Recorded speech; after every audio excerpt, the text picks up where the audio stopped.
Damn, goddamn. Shit, man. Hey, that shit be making me want to hit that motherfucking franchise boys on there. Leave with it, goddamn it. My fucking late ass. It was the first time I really heard that motherfucker, like, live and shit. Man, hey, look. Happy New Year, mother suckers. What up, squad? You are now tuned in to niggas in Westeros. I mean, watch them thrones. Rewatch them thrones. My fault. We been gone so goddamn long. I forgot the name of the show. Glad to have y'all back in 2023, man. It's beautiful to have you back. We are now on episodes 7 and 8. Man, how y'all been doing? Good. Lovely, man. Good. Lovely. Yeah. Happy 2023, everybody. Happy 2023, man. Hey, happy New Year's. Hey, I say New Year's. I just saw your name. Ned's IQ. I forgot to change. I forgot to change my motherfucking name tonight. I changed that motherfucker when we get into it, though. I'm CJ for now. I've been wanting to change my shit, but I feel like it's a moniker at this point. Yeah, like everybody knows you's Balerion. Yeah. Nobody knows you the fuck. Right, I get addressed as Balerion. They be in my fucking DM. Man, I be changing my name every goddamn episode. Hey, look, Tyrus busy. He has some shit to do tonight, but we still gonna get it popping. We gonna still do what we do. And so, with that being said, man, I guess it's time to get right into it. We're gonna jump in on episode 7, and I'll set the scene. This is the first time we officially get to see Tywin Lannister, and it opens with Jaime and Tywin. Like one of the coldest scenes ever. Right. It opens with them having a conversation, and you begin to kind of get a sense of, what the fuck Jaime's deal really is. What he's, where this proven mentality, this cocky attitude, this insecurity comes from. So with that being said, I'm gonna let y'all set the stage up. Take us into the scene that we see with Jaime and Tywin. I don't even know where the fuck they at. Y'all that be really reading books and shit. Y'all know where they was at. So help us understand the importance of this scene. Leslie, I'll let you take off on that one. I'm gonna get behind you. Yeah, oh yeah, for sure. So they're in Tywin's camp, and Tywin is skinning a deer, and the actor who was his name, Charles Dance. Yeah, this was apparently like a lot. I mean, actual deer that he was skinning as he was acting out this scene. So this just goes to show you that not only is Charles Dance, but Tywin is a nigga not to be fucked with, right? And so this is like our first introduction to somebody who is really the exact opposite of Ned Stark, and someone who we've sort of grown throughout the show to be like, oh, okay, well, this is how the actual people of Westeros are, until this nigga pops up, and it's like, oh, okay, this is a whole nother different motherfucker. And he's schooling Jaime on the importance of the dynasty of family, right? And so he's telling him that, there's a difference between facts over opinions. In what he was schooling Jaime on is that, we don't need to concern ourselves over the opinions of less thans, but what we do need to concern ourselves is over cold-blooded facts, and how those facts are then supposed to be, like looked upon by others, and how they view this family, the Lannister family.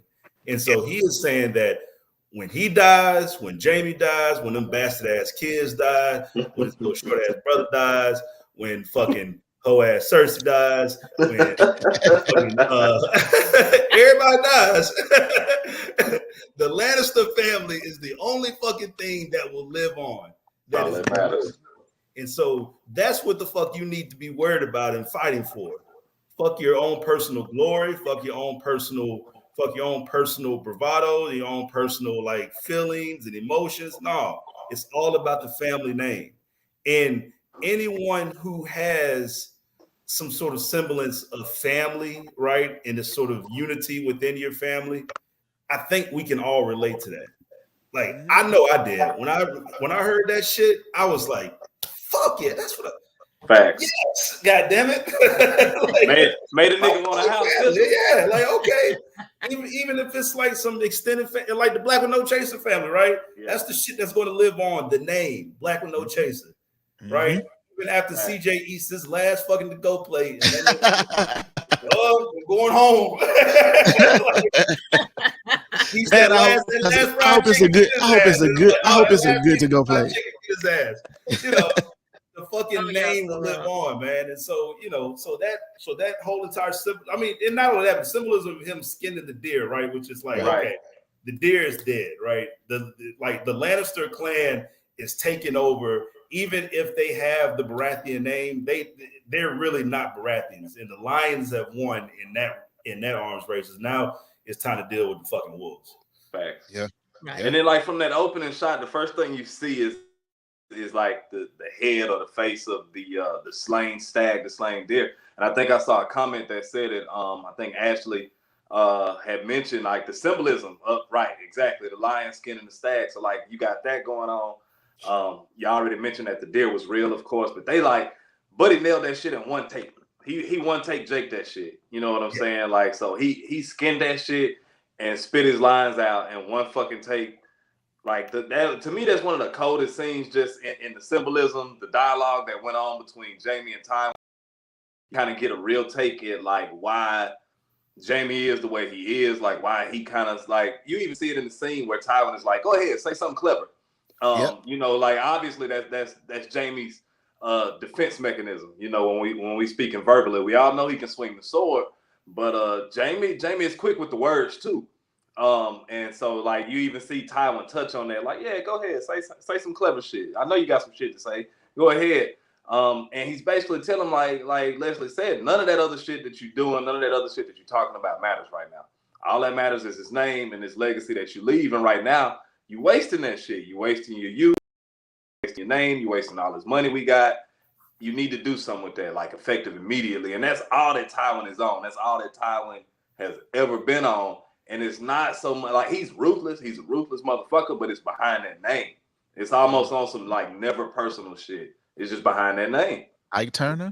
Like my daddy gave me that name. Man, all I got is I bought some clothes. I got some everything else. I got tied up in investments. Oh shit! So let me just piggyback on what they said. So, that visual with Tywin gutting the stag, and we know that Robert is about to be, he's on that clock. He's on that tick, tick, tick, tick. He's about to tick down and be out. So that's symbolism that they are consuming the kingdom, okay, from the previous king. That line about the family name lives on. Guess who else said that? Uncle Corliss. All right. So and then he says the other thing, the establishing the dynasty for 1,000 years. Who else said that? Them Targaryen, Viserys and them at the wedding. Okay, so we're seeing where these lines come from. I was gonna say Kizzy on the roots. Wasn't that Kizzy that said we's a family and we gonna stay? Oh god, that was Chicken George. Which one was that? My bad. Oh, it's New Year's. It's New Year's. You still got some bubbles in you. Wait, but look here, y'all. Look, I had to keep my shit together for a minute for my sweet sister. Why my girl name is Mother Sweet Summer Shit? Mother Sweet Summer. Because I'm here to tell you a story, and I'm gonna tell you all about the big old spiders and the big monsters that are coming down from the north. Oh shit! Oh gosh! Oh gosh! Woo! Okay. So so we have the establishment of the dynasty, or you can fall like the Targaryens, and that's something that Tywin says right there. Okay. And it's a schooling session. Yeah, like it's really like just teachable moment, this schooling session of where Tywin is approaching Jaime. Get your fucking shit together. Okay. Yes. Why are you attacking Ned Stark? What are you doing? Why are you unilaterally making these fucking boneheaded ass decisions of the name and behind my fucking family's name? That's not what I want, right? Yeah. I'm the head nigga in charge. Right. Like, you don't breathe in this motherfucker without my goddamn. Frank Lucas type. Frank right. Lucas type. $25,000 alpaca. Put the club coat on there. What got me, like, I definitely everything everyone else said, but it was so interesting to see the dynamic. And all this time up until this point, we've seen nothing but bravado from Jaime, right? Facts. He's always slick with it. Got something smart to say. He's good with the sword. And then we see him in front of this old man who is his father, and he's cowering like he's 5. So that gives you how powerful, he knows that his daddy and that his daddy is not the one to fuck with. When he tells Jaime, you've been a glorified bodyguard, so don't come up in here trying to talk to me crazy. Like, I was just like, oh God, like he didn't have to say that. So as much as I dislike Tywin is a G. That's fact. All I can say about it. Yeah, Tywin is a G, and you can hear the gangster come out of him when he said, "Nigga, why you attack Ned?" Man, he like, man, look, the motherfucker was talking shit. That's pretty much what Jaime said, and he's why is the nigga still alive then? Right. And Jaime like, well, he got stabbed in the leg by one. But why the nigga still alive? But why he's still alive though? Like, nigga, you don't leave no loose strings like that. Like, if you gonna play, like, said a clean death. Right. He like, what the fuck is that? He like, fuck all of that. He should be dead because now you got a fucking problem on your hands. Facts. You know what I mean? And I don't know. Again, you get to see all of the little decisions that are being made and what those decisions result in, and ultimately, like what Celestial highlighted about this conversation is like Jaime is this very cocksure individual. You know what I mean? From the very moment that we laid eyes on him, like in everything that he does, he does it assuredly. But this is the first time you see Jaime shook, because first thing Tywin does is remind Jaime of his fucking privilege. Look, motherfucker, you got more skills than everybody in the fucking realm. You got more money than everybody in the realm, and you my motherfucking son. What the fuck you gonna do with yourself? And that lets us know right there, like, in spite of all of the shit that Jaime does, the reason he's really doing these things is because he really got daddy issues. He trying to prove to his dad his worth. And so, like, that's a very interesting start to the scene. Like, Jaime admits to being self-conscious about being called Kingslayer and shit like that. Tywin then gives Jaime 30,000 men and says, take the motherfucking men and go to Cat's house.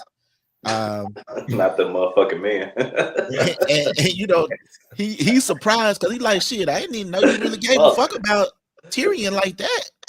He like, and that's when he went into the conversation about, like, I don't. Right? He like, I give a fuck about the Starks. It's the last motherfucking name I give a fuck about. Right. Yeah. I don't give a fuck about Tyrion. I give a fuck about that last name. This nigga got us out here looking bad right now, nigga. I'm about to fix shit. The fuck out that goddamn deer. Man, just fucking working that motherfucker. He is butchering. He working that bitch over, taking the guts out of that bitch. He disemboweled that motherfucker and flayed it. So, I mean, wiped his hands like ain't shit happened. Yeah, you know what I mean? And then put his hand on Jaime. And then put his hand on Jaime's shoulder. Get your shit together, boy.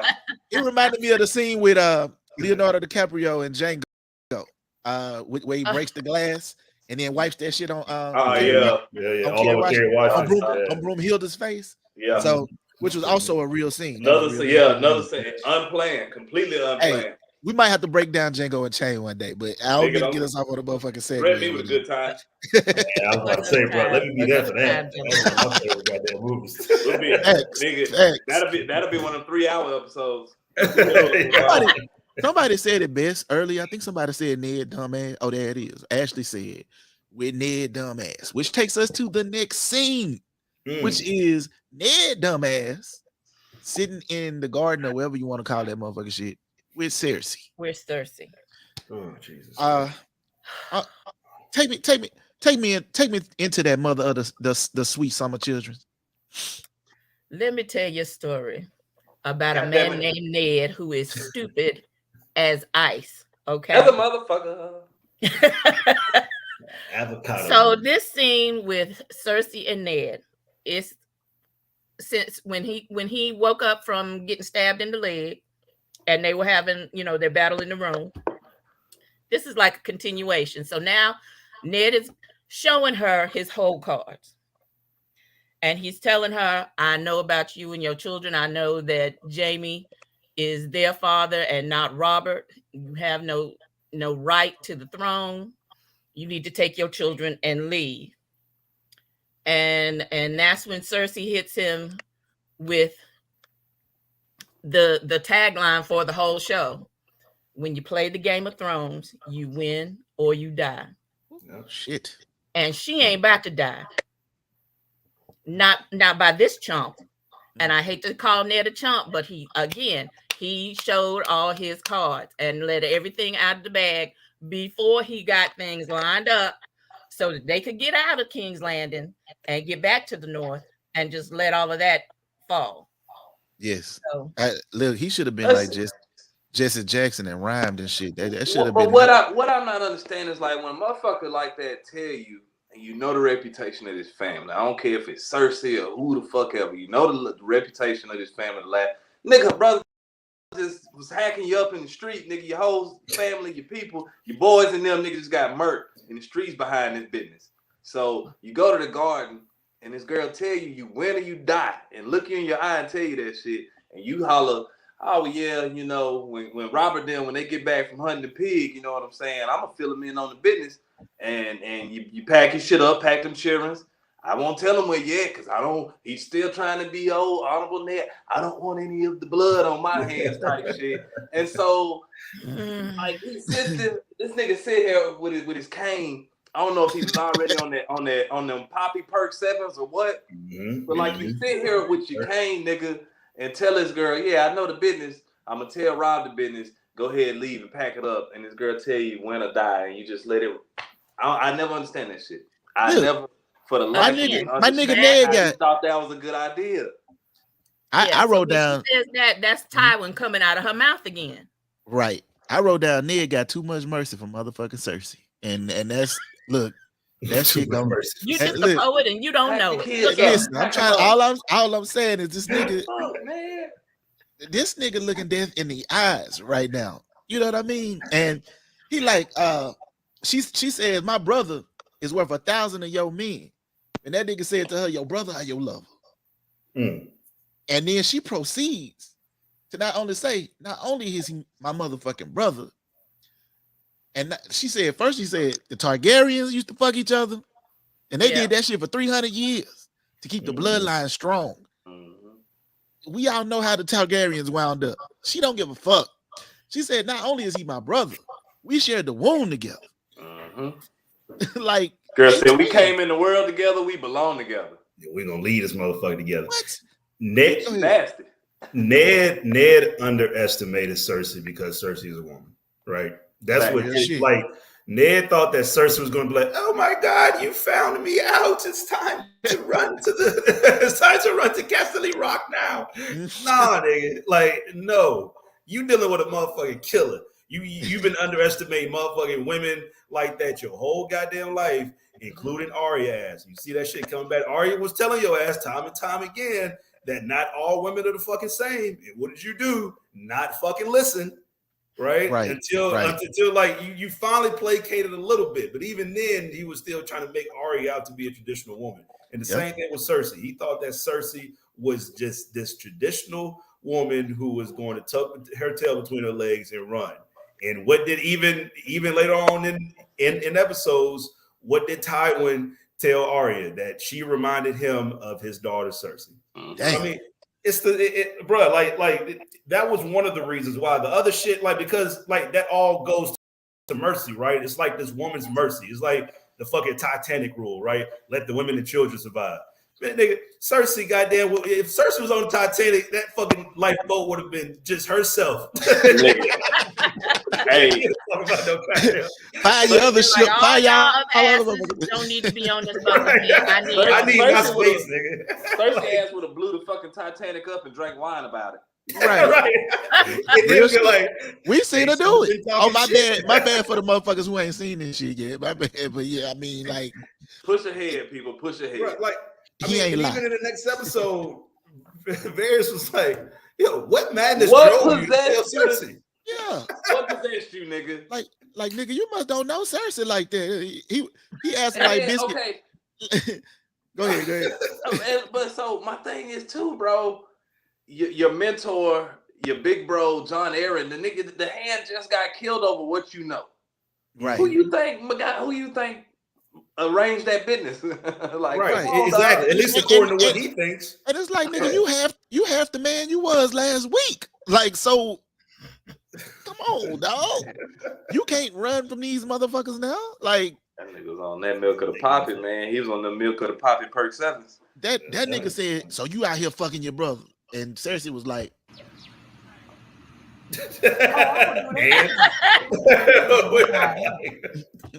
she gonna do that anyway, cause that's how she is. And he, yeah, like yeah, nigga, and this nigga and Joffrey finna be the motherfucking king. What you want to do? Nigga. And so Ned proceeds to have this conversation with her. She lets him know, like, it's gonna be a motherfucking problem for him. He then questions her about how she ever felt about Robert. She goes into a story where she breaks down for him. Like, she said, he said, you hated Robert the whole time. She said, no, I worshiped that nigga. When he was that nigga, I was like all of the other girls in the kingdom who wanted him. But then he came to my bed drunk as fuck the night of our wedding. And while he was with me, he whispered your sister Lyanna's name. And you know, it was smoke after that. Yeah. It was smoke ever since. And it kind of gives you a sense of why Cersei hates everything about the North. Man, like, she hates that whole family. She hates the name Stark. She hated that family since they arrived up there. Like you said, CJ, she hates like the North in general. She called that bitch a great barren wasteland. She hates everything about. I mean, you nailed that shit. That's a good point. Exactly why she hates that shit. Yep. Queen B said, like she was like, get me out this country, motherfucker. Queen flying in my mouth. Queen B said Ned a big stepper, but he stepped in a pile of shit. And that goddamn Kane, boy, that boy put that spear in his leg, slowed my boy down a little bit. He was already slow in the head. That nigga was limping around, bro. Like, oh Lord. Yes, indeed. So that conversation is taking place, and so we now know that, you know, the smoke is apparent. As they get into the conflict, Ned says he's made many mistakes. He acknowledges, I've made many mistakes in my life, but not stepping on the Iron Throne was not one of them. Because what Cersei says to him is, nigga, you could have just, like, she's and it kind of like took me aback when she said, you made my brother Jaime get up off the Iron Throne. Cause that don't sound like no shit Jaime would do without a fucking fight. Right. You know? But she says, you made Jaime get up out of the Iron Throne as he was sitting in it. All you had to do was step on it, and you would have been the king instead of Robert. He says to her, I made many mistakes in my life, but that was not one of them. She says, oh, but it was. And that's when she tells him that line about the Game of Thrones. And so I guess that's the significant portion of that scene that we hit. Was there anything about that scene that y'all wanted to touch on that maybe we missed before we move on? No, that's the important point. The tagline: you play the Game of Thrones, you win or you die. I think that's a perfect transition into the next scene with Baelish and Roz. Like, that's a wild ass scene, bro. Wow, and I did not remember it from the first watch through. Me neither. I was like, oh, wait a minute, what's happening? Go ahead, Celeste. Take us through it. Take us through it, baby. You a little play-by-play if you don't mind. For your voice. A hoe by hoe. To describe it, y'all wrong. Heavens to Murgatroyd. Now. You saw it. A hoe by hoe. Like, I be having these hoes minds, man. Iceberg Slim ass nigga. Like, yeah, like look. Y'all crazy as fuck. Littlefinger, you know that this nigga Littlefinger is really a pimp. This nigga said, y'all motherfuckers got not doing it right. Houses. You ain't know he was a pimp? Right. Look, he said, oh, y'all bullshitting over here. You know what I'm saying? You look, can girl, see niggas' frustration visibly rising. Right. He like, get out. No. What are y'all doing? He like, this some fake shit. These niggas know you faking right now. That nigga that already gave you his money, make him believe you. You know what I'm saying? He's speaking. I'm sorry, the pimp is coming out right now. I'm sorry, my voice has gone up a couple of octaves. I've seen too many movies. I'm gonna start rhyming in a minute. Goddamn it! As long as you don't go into a pimp named Slickback stuff. Goddamn pimp named Littlefinger. Right. Damn. But I mean, it's a wild scene because in the scene, he's both teaching Roz and these women from the north, or who are at least not from Westeros, how to behave for the men or for the suitors. Higher clientele. Right, for the clientele here. He's giving sexual instructions and dropping game. Put your finger in the booty. And I like he really is. Hold on, say that one more time for the promo. Put your finger in the booty. Well, I figure out how to become put you up on this game. I've been tracking Caitlyn Stark, and I'm like, wait a minute, we going too fast, Littlefinger. Like, slow it down. So it was just amazing to me how he was.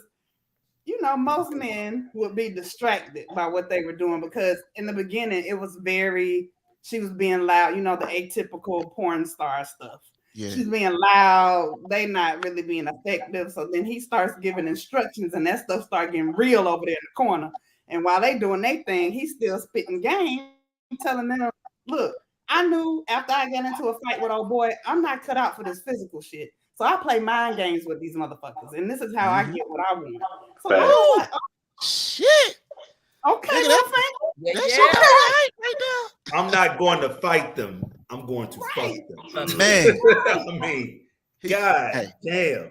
And he showed his cards and he revealed his true intentions. And this is something that I didn't catch the first couple of times actually, because you know it was always hard to like figure out what Littlefinger really wanted, right? And it was everything. That nigga just wants everything. Yeah. I mean, like, he wants essentially to be the king of the Seven Kingdoms eventually. Yeah. That's what he ultimately wants. And you see this ambition, you know, like, and you're thinking to yourself, well, like, maybe he wants to be hand of the king, maybe he wants to be warden of the north or what. No, that nigga wants to be king. I don't want none of you motherfuckers to be able to tell me what to do. Right, exactly. Listen. Go ahead. And Bears called him out eventually on that shit, but like early on during the season, you really know what he wants. He revealed his cards right then and there. Mm-hmm. I want everything. Goddamn. He dropped some history too. He dropped some history like of the battle basically between him and Ned Stark and Ned Stark's brother rather. Mm-hmm. And the whole Catelyn shit while telling old girl to play with the ass. It was masterful. Right. Well, I mean, and they were like, why don't you come over here and join us, pimp? And he like, no, bitches, relax. I want some other shit right now. He said, now why you doing that? Play with her ass real quick. I'm gonna tell y'all about the plot that I have for this woman I love. And they was like, damn, she must be the most beautiful woman in the kingdom. And he was like, no, not really. Nigga, CJ is spitting. He said, not really, but this bitch has a name like a motherfucker. Do you hear me? Her name goes a long way in the kingdom.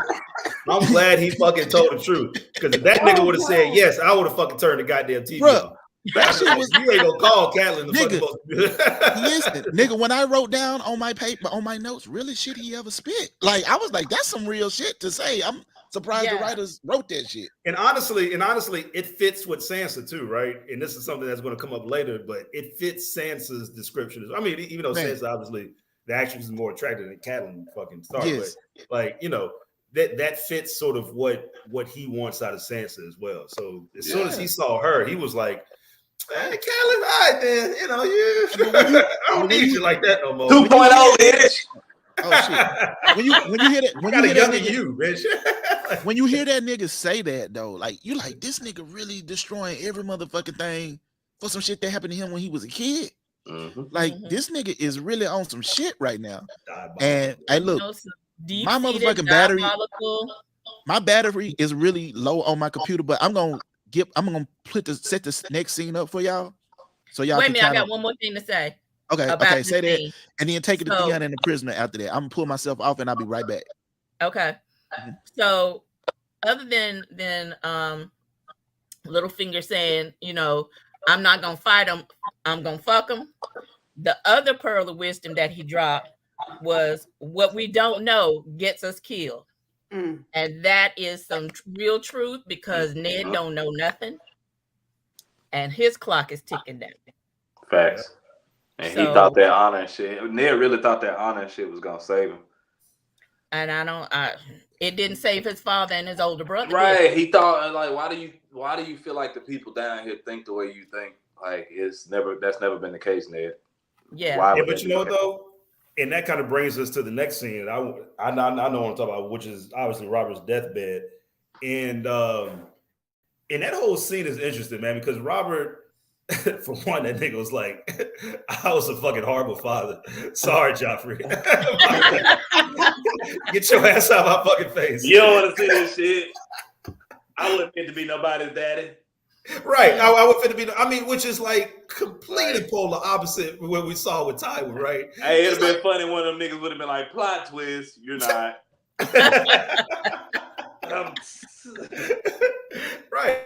But it was the complete opposite we saw with Tywin, and even with Ned to a certain extent with his children, but especially with Tywin, like literally giving Jaime these like great life lessons, right? Like in the span of 5 minutes while skinning the fucking deer, and Robert telling Joffrey, "Fuck, I don't fucking know. My bad, man. I don't know what to fucking tell you, right?" And so after they all leave, even after Cersei was like, "Wait a minute, hold on, do I gotta leave? I gotta get the fuck out of here too?" Right. Oh my god. Look, she was nervous as shit because he had just had that conversation with Oh shit. I'm sorry, man. Y'all niggas is funny, man. You got them coming. She had just had that conversation with Ned. Ned had just told her, "Look, I'm about to tell the business." As soon as Robb cleared the room out, oh shit, Robert's my sweet. My sweet Robert. Robert said, "Bitch, get your ass out the room." Yeah, she thought that nigga was finna tell him right then and there, like, look. Because she was so the goddamn nerve, which he should have done, right? If he was gonna say, "Listen, I'm gonna tell him, I want everybody to hear it." That's exactly what I felt like. That's what I was about to say. Like, if he had kept everybody in the room, more than just Cersei, like the fucking Maester and everybody else to witness him saying who he like, hey, Ned is finna be the fucking ruler. Basically, what he did when he cleared the room, he gave Cersei time to make moves. Yep. He cleared the room and he gave Cersei, Cersei immediately left that room, got her Lannister men together, got the Hound, got, the King's Guard and shit to guard Joffrey, and that was it. It was like, what else you gonna do beyond that? Yep. And then on top of that, when Ned changed the writing to the rightful heir, right? This was like his first moment of dishonesty, which actually was he lost his only lifeline on that shit. Because if the writing would have said, until Joffrey comes of age, blah blah right. blah blah, and when it was presented to Cersei, then this would have compelled Cersei to maybe not act as bold as she did.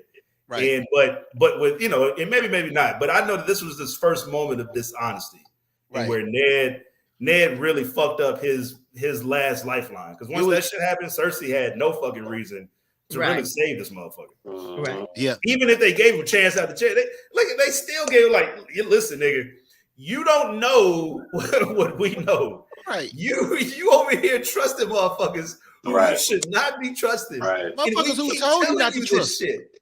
Motherfuckers who told you don't trust me. And even the nigga who said don't trust.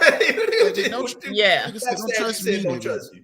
We keep telling you don't trust fucking Littlefinger. I remember fucking Tyrion. It was what was it, like season 2 or 3? That motherfucker was like, "Yo, you gotta be a goddamn fool to trust Littlefinger." I mean, I don't know. Like, you trust that nigga? The word is out. That nigga is not to be trusted. Maybe hey, Bear's ass. That nigga just looked at him silently. He was talking to that nigga about a throne, nigga. Yeah, like this be disgusted by talking to that nigga. But I mean, so you got this nigga making the decision not to fucking tell Robert right then and there. Like, no, Rob, let us stay in the motherfucking room. I got something to tell you real quick. You know that little motherfucker who don't look like you, he ain't yours. You know what I'm saying? Like, he is definitely a Lannister. He all Lannister. Like, I would like make it really, really clear while you still got the time, and while it's enough people in the kingdom that still respect the king enough to make moves for you. I understand now what y'all was saying about the Maester that was watching Ned Stark. Like, I didn't really get that he was a Lannister like the rest of them at first. But I mean, like, obviously it made a lot of sense at that point. Like, okay, this nigga didn't give a damn whether Ned lived or died anyway. Right. So he was just doing their bit. Yeah. I want to talk to y'all about Theon and the prisoner real quick. I mean, it was a short and subtle scene. We don't got to stay on it too long. Right. But I mean, obviously, Theon, this nigga is a horny motherfucker. You know what I mean? Like, and evidently she's the only woman in the North at this point. That boy wants some of that dirty booty. Right. some of that wilding booty. He looking at her like, shit, you know, you want them chains off? You know, like you want them chains off? Because that nigga still think about the last time Ron showed him that puss. And so I guess he's still hot and bothered over that. And the Maester up there walks in and said, nigga, turn her loose. You know what I mean? Turn her loose, you. And he said, well, shit, this ain't no guest. This a prisoner. And he says to him, you know, like, are the two mutually exclusive? Right. In your experience. Right. Yeah. Your experience. So, Theon. Because you a motherfucking prisoner, my nigga. Right. Yeah. Theon trying to be better than he is because he's, middle management, which really has no power, and the conversation that he has with Osha, who's the prisoner, square floor, and she's basically playing cat and mouse with him. So she's outsmarting him with his words. And he's like, well, my father is the Lord of the Iron Islands. And she's like, but you're not a lord, so why do I have to call you a lord? And he's trying to go through all this. Well, I'm your better, and you have to do what I say because. And she's like, yeah, no, you're not a Stark. No, that's not gonna happen. And Maester Lou, he's trying the sexual thing on her, and she's like, yeah, no, I'm not impressed. I know men that will chew you up and pick their teeth with your bones. So whatever you think you're gonna do, you ain't between your legs to do it. So please just go away. But man, how horny you gotta be? Man, he was on some other shit. That motherfucker was fuck any of everything. That's his power trip. It was about power for him at that point. And it was he wanted to be Lord of something at that point. And so Maester Lord of that booty. Right. And in checking him, I mean, he reminds him once again. Theon been reminded at least 4 times at least 4 to 5 times in these 7 episodes. Motherfucker, you ain't got it like that. Right. He's constantly. I got in my notes. Nobody gives a fuck what Theon says or does. Fact. Exactly. Like, well, sit your little stinking ass down somewhere. After that, the other important part of that conversation is when Osha is talking to Maester Lewin, and she's talking about the things that were asleep for 1,000 years, and now they are awake. So again, she's dropping that nugget about what's beyond the wall. Y'all need to listen. And of course they're not, because they're like, well, those things that's been thousands of years ago. That's in the past. That's not what's happening now. And she's like, yeah, it is what's happening now. So you need to get ready and you need to move south. And but of course, again, nobody is listening. Right. She tell them like, hey, look, y'all worried about the wrong shit. And it's some motherfuckers that sleep in the daytime and hunt at night. And this nigga like owls and shadow cats. Right. No, bitch. She like, no, nigga. No, like, bitch. Like, no, nigga, you think I'm seeing some kind of thing? I'm talking about some owls and shadow cats? Nigga, I live up there in that shit. You think I ran from the fucking wall, nigga? I done risked everything and came up here and I'm in these chains and everything, nigga. For some owls and shadow cats. Like, bitch, no, the White Walkers, ho. Yo, like, but you know what that shit is? How they be trying to tell them folks from like the real north, like if you north of the wall, bitch, you in the real north. Yeah, so, like even with the conversation with Theon, she like, you Southerners, and he's like, I ain't Southern, I'm from the north. He's like, nah, you south of the wall, bitch, you Southern. The little punk ass up. Like she was letting Theon have that. What was funny to me, and it's funny because it was like almost at the end of the conversation. And he just now realizing she letting your dumb ass have it. You don't even know she fucking with you right now. You fucking with me right now. Yes, nigga, she's fucking with you, my boy. You having to go. So, are you taking a piss? Y'all goof as hell, man. But I love it. I love that shit. That shit crazy, man. Theon ass was wilding, man. That nigga was way too. That whole scene was horny. It got horny when that scene came on. Right. Yeah. So now we taking it to the motherfucking wall, and Sam and Jon Snow, they're at the wall talking about missing girls and missing such and such. They haven't taken their oaths and shit yet, but suddenly they see a horse running back towards the wall without a rider, and that horse happens to be Benjen's horse. Sam mentioned something about there being one blast on the horn because they got the sound of the alarm. One blast for a ranger returning, 2 blasts if it's wildlings, 3, and he didn't ever say what the third 3 blast was for. The White Walkers. Did he say that? It was that. No, he didn't say that. But that's what they're for. He's going to say that later on. Yeah. Okay. He didn't say it on this episode, of course, because that's like right around the time where Jon noticed the horse didn't have a rider. It's Benjen's horse. Right. Yeah. He like, that's my Uncle Benjen's horse. Right. So then they cut the scene to Right. Exactly. So then the boy got Robert. We kind of talked about Robert getting, got by the motherfucking boy and Cersei trying to save him. So if I want to go back into that, we can. But the one main thing that I wanted to touch on is he told Ned, you was right. Don't fuck with Dany. Leave her the fuck alone. Go ahead and let her live.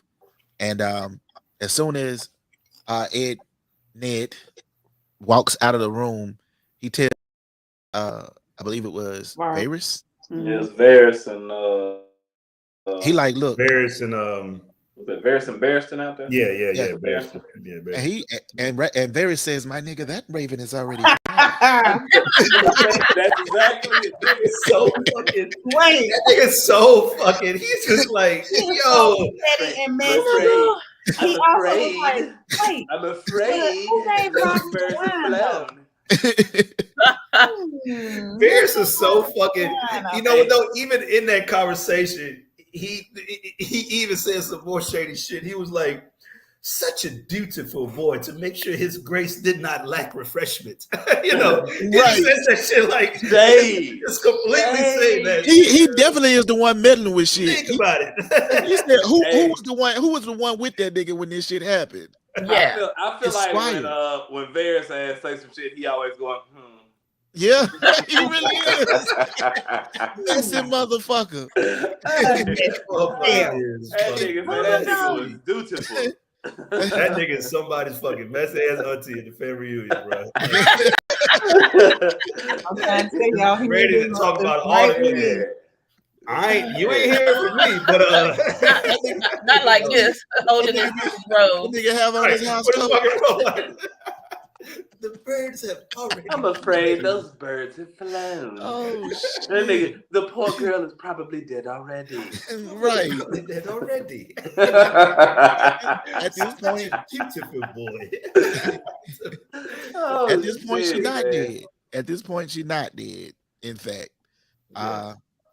she is talking to Khal Drogo about sitting on the Iron Throne. He like, what the fuck you need a throne for when you got a horse and shit? Because they don't give a fuck about none of that. Right. We Yeah, ride this and we nigga murder. Jorah, wait a minute. I just gotta say, this nigga Jorah wins the nigga shit MVP of episode 7. All right. That nigga did the most nigga shit Man. in the whole episode. Man. When his ass got them freedom papers, he was like, oh, Nigga. bet. All right, cool. I'm a fucking, let me go ahead and out the nigga who is supposed to be doing the assassination because of my fucking freedom, because of my information that I got, which led me to get these fucking freedom papers. Facts. So that nigga essentially had his cake and ate it too. And then it's Because funny, it's same like y'all don't know motherfucker- this every time y'all go Jorah down, Tubman in this go find some motherfucker. bitches. And he got his freedom papers, bro. And he was like, all right, well, shit, man, I'm gonna just out the motherfucker who is, I mean, the reason why the motherfuckers try to kill the nigga. Bro, and then they like, how the fuck they don't notice every time y'all go to town, this nigga got to go handle some shit. You gotta go do some shit. That nigga gotta go see a nigga about some I got to go letters. send a man, raven. Hey, let me go check the motherfucking mailbox, see if this nigga got some letters. Let me go check this merchant, see if he got some mail for me. Right. It's just like your girl going to Target. That nigga be gone way too long, nigga. Gone. Can't find it. Can't You don't know find what the fuck you don't know what the fuck he's spending. So the folks who don't understand, the nigga Jorah got his freedom papers, and when he got his freedom papers from, at the same time, the raven that was sent, because Varys has little birds everywhere, or spiders. Is it spiders? The spider has little birds everywhere. Birds, spiders. He's got little birds. He's the spider. He has his little birds. Right. So He's one of known the as the spider. like courtesy of the spider, he receives this note saying, "Nigga, you free." Jorah, right? Who we know Got your pardon. You got your royal pardon. Thank you for your information. We about to And- murk this bitch. They in a little market, and suddenly this wine seller is trying to give Dany, Khaleesi, a glass of wine, and he's like, "Oh no, don't drink none of this shit right here. Since you the Khaleesi, let me go get the good shit for you. Stay right here. I'll be right back." Jorah says, he already know what the scenario is gonna be, right? He's supposed to fucking know what the plot Right. is. He know what it's about to be. And he try to pretend like he don't know what the fucking Right. plot is, as if he's just discovering the plot because of his fucking keen senses and shit. Exactly. He pulled a Will Smith. Let her go now. Not the Will Smith at the motherfucking Oscars. The Will Smith in the episode of The Fresh Prince where he pretends to be Facts. the Come out, yo. Oh, the wow. wrong nigga. Yeah, that's a good fucking call. Now. Back, You done jumped in the Wayback Machine. Good callback. So he hits her with the unhand. Now he says, "Hey nigga, you drink some of the drink that you trying to give her real quick." And Dany is like, "Yeah, drink the motherfucking drink." And he like, That nigga "Well, tried it. He tried his best not to drink that shit. That And nigga then- tried his damnedest not to Nigga had drink that every fucking excuse. wine. And then that nigga threw that shit up in the air and skedaddled like a motherfucking Scooby-Doo character. They put that whip around his neck. That motherfucker had every excuse, bro. It was like, Hey, oh, he was man, quick- he was quick I with them can't bitches. drink, motherfucker, cause this shit is, Man. it's too high Nigga, boil. this shit I too got rich this for my blood, nigga. Shit. My sugar Hey, go up. that nigga hit that money Mitch on paid in full. Bitch, I'm broke, baby. Oh, Right. bro. He said, "Don't come for us on on target." No, y'all motherfuckers be going for like 3-4 hours. And the whole goddamn missing person report. Y'all motherfuckers been in the goddamn fucking whatever section. Target got something goddamn section. I don't know what the spots and- I don't know what the fuck This that nigga is. Tyrus is tweeting in. He said, This "Nigga was like, nigga I ain't Tyrus. even much thirsty. I ain't even- Oh God. I ain't even thirsty." You know what I'm Man, saying? I had this shit. I just drank me some. Man, you'll be old lame ass wine merchant. You drank your own shit, my boy. So Hey. I mean, it was some little gems dropped between Jorah and Dany during that time because she's trying to talk to him about getting Drogo to understand the importance of the Iron Throne and shit like that. And obviously, there's clearly I mean, like Drogo ain't. I mean, like Jorah isn't ready for Dany to die. Also, like you can get the sense like he feel a little something. Yeah, because she fucking fine. Right. Yeah, because she got there look good. I mean, Right. like if Dany was walking around there looking like one of the real like English women back in the medieval times, you know, it'll be a whole nother. He might have let her drink it up. English women back in the fucking medieval times, he would have fucking been like, you know, hey, bitches got to die. They would have been saying that shit. So, you know, hey, it was like not so fast. A little few episodes ago, when Viserys cracked his face and said, "You know, you love her. You know, you fallen in love with her." Cracked his face, right? And he's got to, you know, I'm just here to protect her. You know, you love her. You can have her. I don't care. I want the eggs. You know, when he was trying before he got his golden crown. Boom. Okay. So he also mentions Aegon the Conqueror, and Aegon seizing the kingdom not because he had the right, but he seized it because he could. And she mentions, and he had dragons, and he was like, "Look, I don't know if them motherfuckers exist no more. That was 300 years ago. You know what I mean? All I know is, you know, that's what it's gonna take to be the king or queen on the Iron Throne." Right. Now we're moving into the swearing into the Night's Watch. And it's some trickeration pulled a little bit, at least in the mind of Jon Snow, who thinks he's about to become a ranger when he's named a steward. What's the significance of this? Why is this significant? I mean, John one ass was entitled as fuck. Like he really went up there on some like.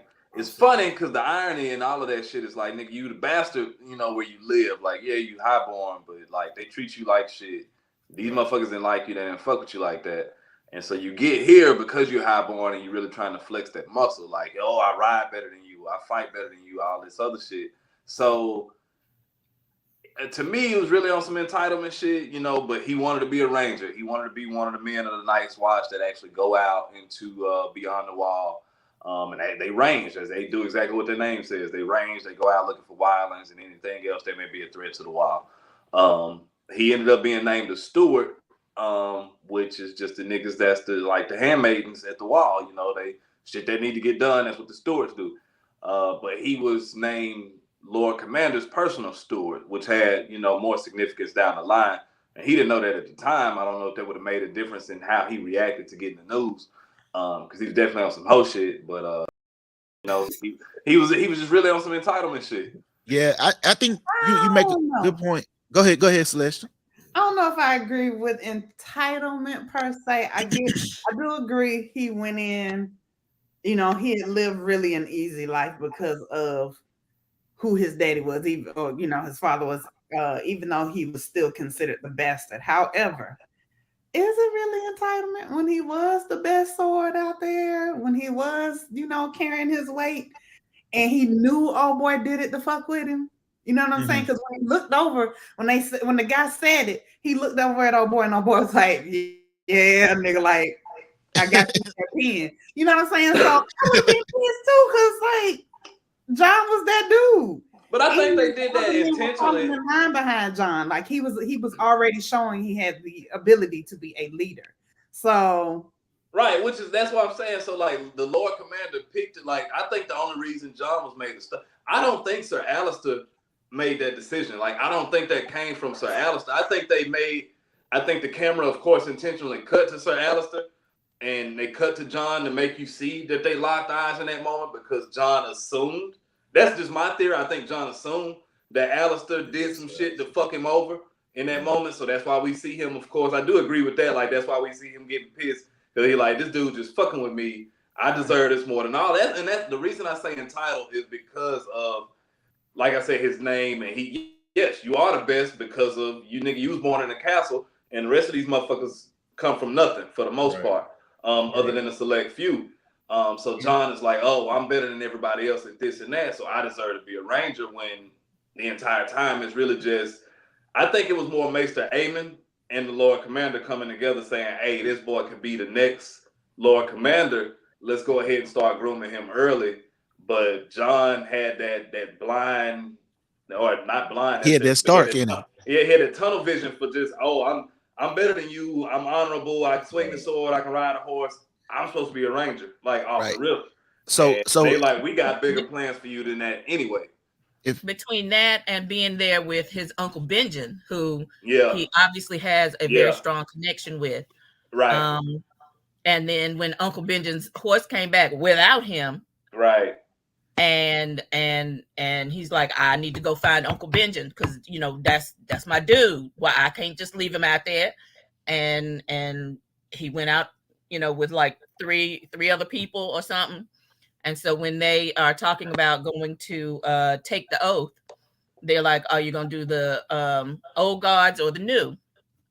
And Jon is like, I prefer to take the oath of the old gods in front of the weirwood tree. And of course, Sam says he's going to go with him, even though he's born in the light of the seven. And so when they go out and they take the oath at the tree, Ghost, his wolf, brings back a frozen hand. And then they find the other two people who were on patrol with Uncle Benjen. Mm-hmm. And that's when they bring them back into the gate. Right. So, hold on, my bad. So, I think something that's subtle, a little more subtle about this scene is you begin to see a little bit more about Samwell in this scene, in that for all of the weaknesses that they've shown about him, you begin to see his intellect, his perception, and how he is from a highborn family in the way that he thinks about strategy. And he explains to Jon what Jon doesn't see for himself. And then he's like, look, if you're going to be with the Lord Commander, like you're going to know everything, dude. You're getting groomed. Right. You're going to be in these conversations. Like they see you in a way that maybe you don't even see yourself right now. Right. And you coming from that mindset of being a bastard, you want to prove your worth by being the ranger. When in actuality, they're saying like, we see something more in you. Right. You could be more than a ranger. Yeah. And so I thought that was important because that's one of the first times, and what the mother of the sweet summer cheerings brings up about the guards being the dead guards or undead, as we'll see in a moment, guards being brought back to the wall. He also was the one who made a keen observation there too. And I don't think we're there yet, so I don't want to leap too far ahead. But, okay, I'm sorry. No, you're fine. You good. Says, where am I? Every moment you delay is a moment she prepares. Seriously, who am I? What? That's Renly. That's Renly talking. Okay. Are we in episode 8? No, No. That's still 7. That's still 7. Yeah. That's Renly right before he leaves the palace, and when Ned is about to send a raven to Stannis. Jump into that. Yeah, jump into that for him. Yeah. Y'all jump into that. So once again, Ned is slow. Because really run up on him and was like, yo, we need to go ahead and snatch Cersei and them kids. And we need to tighten down, batten down the hatches, tighten up the ship. And it takes for him saying, well, we know what Stannis is. Because Ned says to him, well, Stannis is rightful heir. Oh. I'm sending him a message so he can get here. And our boy's like, but you already know he's not king material, but I am. And then the light bulb goes off and Ned understands, oh, he's really here on his own behalf, trying to run things so that he can sit on the throne. Like, why did it take you that long, bro? Right. So, but he also telling Ned right though. Ned still ain't fucking listening. Yeah. Right. Yeah, right. Exactly. I got to. I'm not gonna wake these kids up and snatch them out of their beds. You better do something. Like they finna snatch your kids, nigga. And that's what. Okay, CJ, that got lost in all of this. Like all this honor, all this. Hey, y'all be cool. I don't want to fuck up her and her kids, Cersei them and the kids, them bastard ass kids. What about your daughters? Like nigga, not once in all his honorable thoughts But this nigga's own daughters come across. It's like, Ned, what are we doing here now, sir? What are we doing? It's fucking ridiculous. Yep. Like so they told them as soon as they got there they were in danger. And like, you just acting like it's all good. You just out here frolicking like it's all good with your one-legged ass. Right. So now your only ally is fucking bleeding like a fucking stuck hog by a stuck hog, man, on the goddamn bed. Go ahead, Leslie. And they don't like his I was saying in the conversation with Renly, I said in my notes, Ned should have probably went with Renly, not go with him. I'm saying. I don't know what the fuck that means. We know it ain't that kind of party. This nigga here. This nigga. Yeah. That's all I got with Renly. Oh Lord. You can put the camera back off me. Focused on me. I didn't need that. Wait, this in that way, my lord. This nigga is messy. Then right after that, he gets another person cozying up to him, trying to give him tips on strategy, which you already know who that is. Oh man. A pimp named Littlefinger. A pimp named Littlefinger. Excellent, man. And Littlefinger lays it out. Let it play out like this, because if you don't, you're gonna have some problems. Littlefinger finally had a real conversation with Ned. This was the first time where he was like, "Here are your cards, my nigga. All right, like you better play them motherfuckers." All this other previous shit I was telling you, I was kind of just dropping little hints and I wasn't exactly being clear. Now I'm being clear with your ass. Here's what you need to do, or here's what I think you need to do. And if you put me in on this shit, and then we can do this shit together. You know what I'm talking about? And Ned was like, "Fuck you, fuck the treason," even though he was doing some treasonous shit too. And then he expects the nigga who presented the treason to be trusted with Ned's treason, which is, again, Herschel Walker is smarter than fucking Ned Stark. God damn. I said it. God damn. Imagine Ned ass coming out the crossroads. Herschel White Walker is smarter than goddamn Stark. Herschel White Walker. You said Herschel White Walker. Nigga, oh my God. I'm gonna tell you, this motherfucker Ned definitely, he definitely is missing every shot that he gets the opportunity was dropping gems, bro. He said when Ned was talking about making peace with the Lannisters, Littlefinger was like, "We only make peace with You want me to make peace with the people that attack my family? Like you can only make peace with your enemies. That's why they call it making peace, nigga." Right, exactly. That's why they call it fucking making peace. You have your daughters here, my nigga. Right. He said, "You know what you want me to do, and even now your honor won't allow your throat to motherfucking speak the words." He slick one to say, "Yo, pick a head ass boy." With your goofy ass. And then on top of that, like in the foreshadowing Littlefinger says and gives us is that, when Ned said what you suggest is treason, only if we lose. Only if we lose. Well, nigga, you're about to lose. And what they're about to call you is a treasonous ass pig. Right. So, and he really was letting him, like, Littlefinger really let him know, like, if you want my assistance, this is where my allegiance is. Exactly. So I'm trying to let you know, like, if you want to win, this is what you better do, because this is where all my interests are aligned here. And his allegiance was to the best way to acquire power, right? Exactly. And the best way to keep power.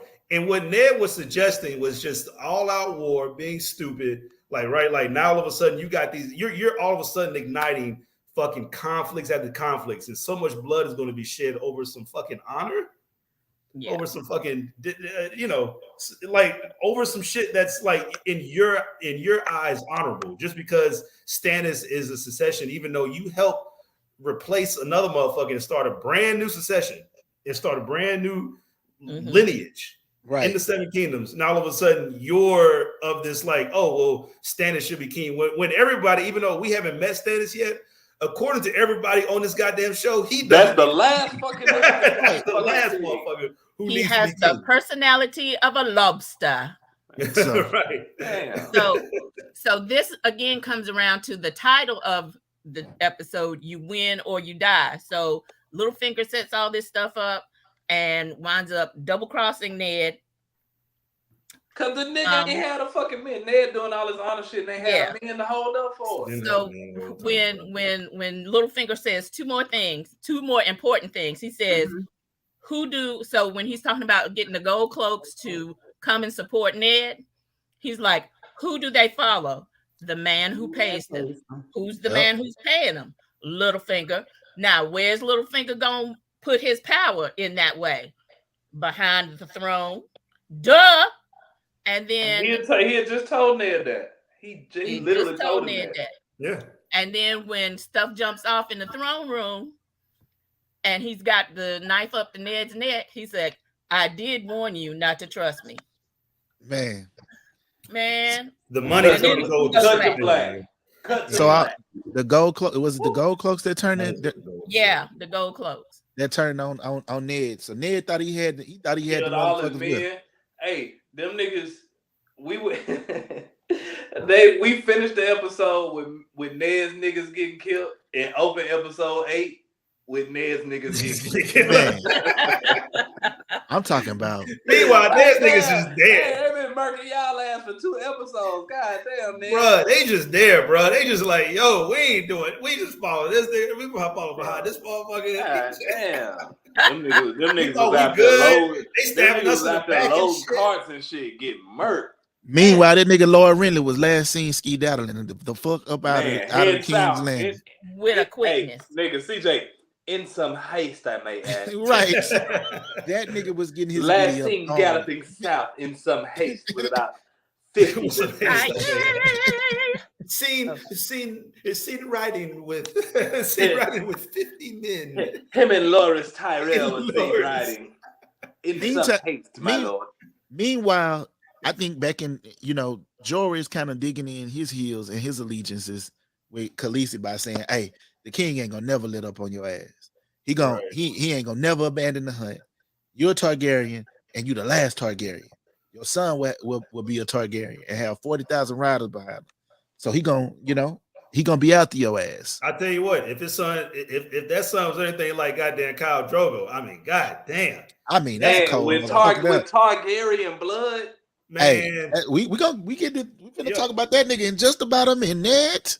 I was about to say the nigga Drogo told Jorah, cause now he ain't good with them, and which it makes sense for him to be in good with them, cause even though he got his freedom papers from King's Landing and shit, he got his freedom papers from there, but he gonna have to be around these niggas for the next however long. So hey, look, I'm finna get in good with them. Drogo tells him, look, you can have any horse you want, nigga. Any he said, and while I'm at it, I'm finna go get my girl the motherfucking Iron Throne. I'm finna burn all this shit to the motherfucking ground.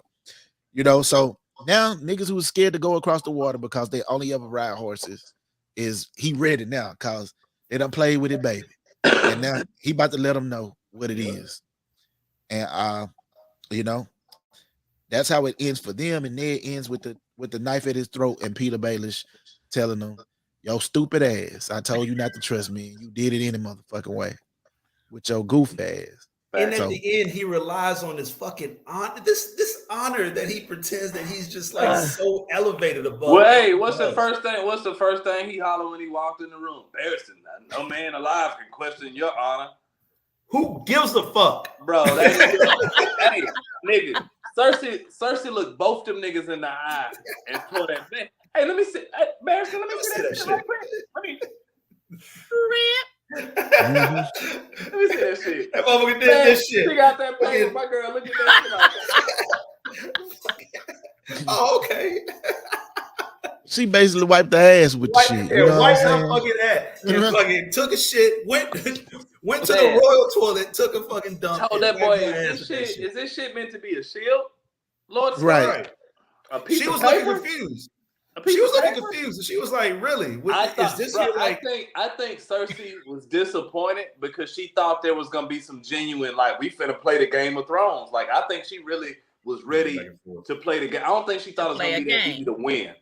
I don't think she thought it was gonna be that easy to win. I think she was really prepared to play the game, whatever that meant with Ned, and was like, "Damn, this nigga ain't came in here with shit but a piece of paper. Okay, this bet." The people from the north kept it moving.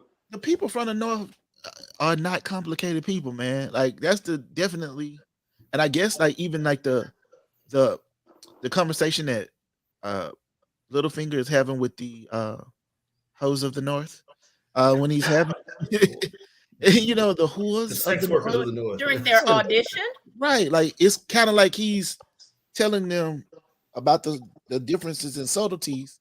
Like you have to convince these men that they are it's like you gotta satisfy their egos and belief that they are here satisfying you. Like it is your pleasure that they are here and not that, you know, they paid you some money and you are doing a function. I mean, yeah, okay, yeah. Like I get it. The North are simple people. Yeah. Fucking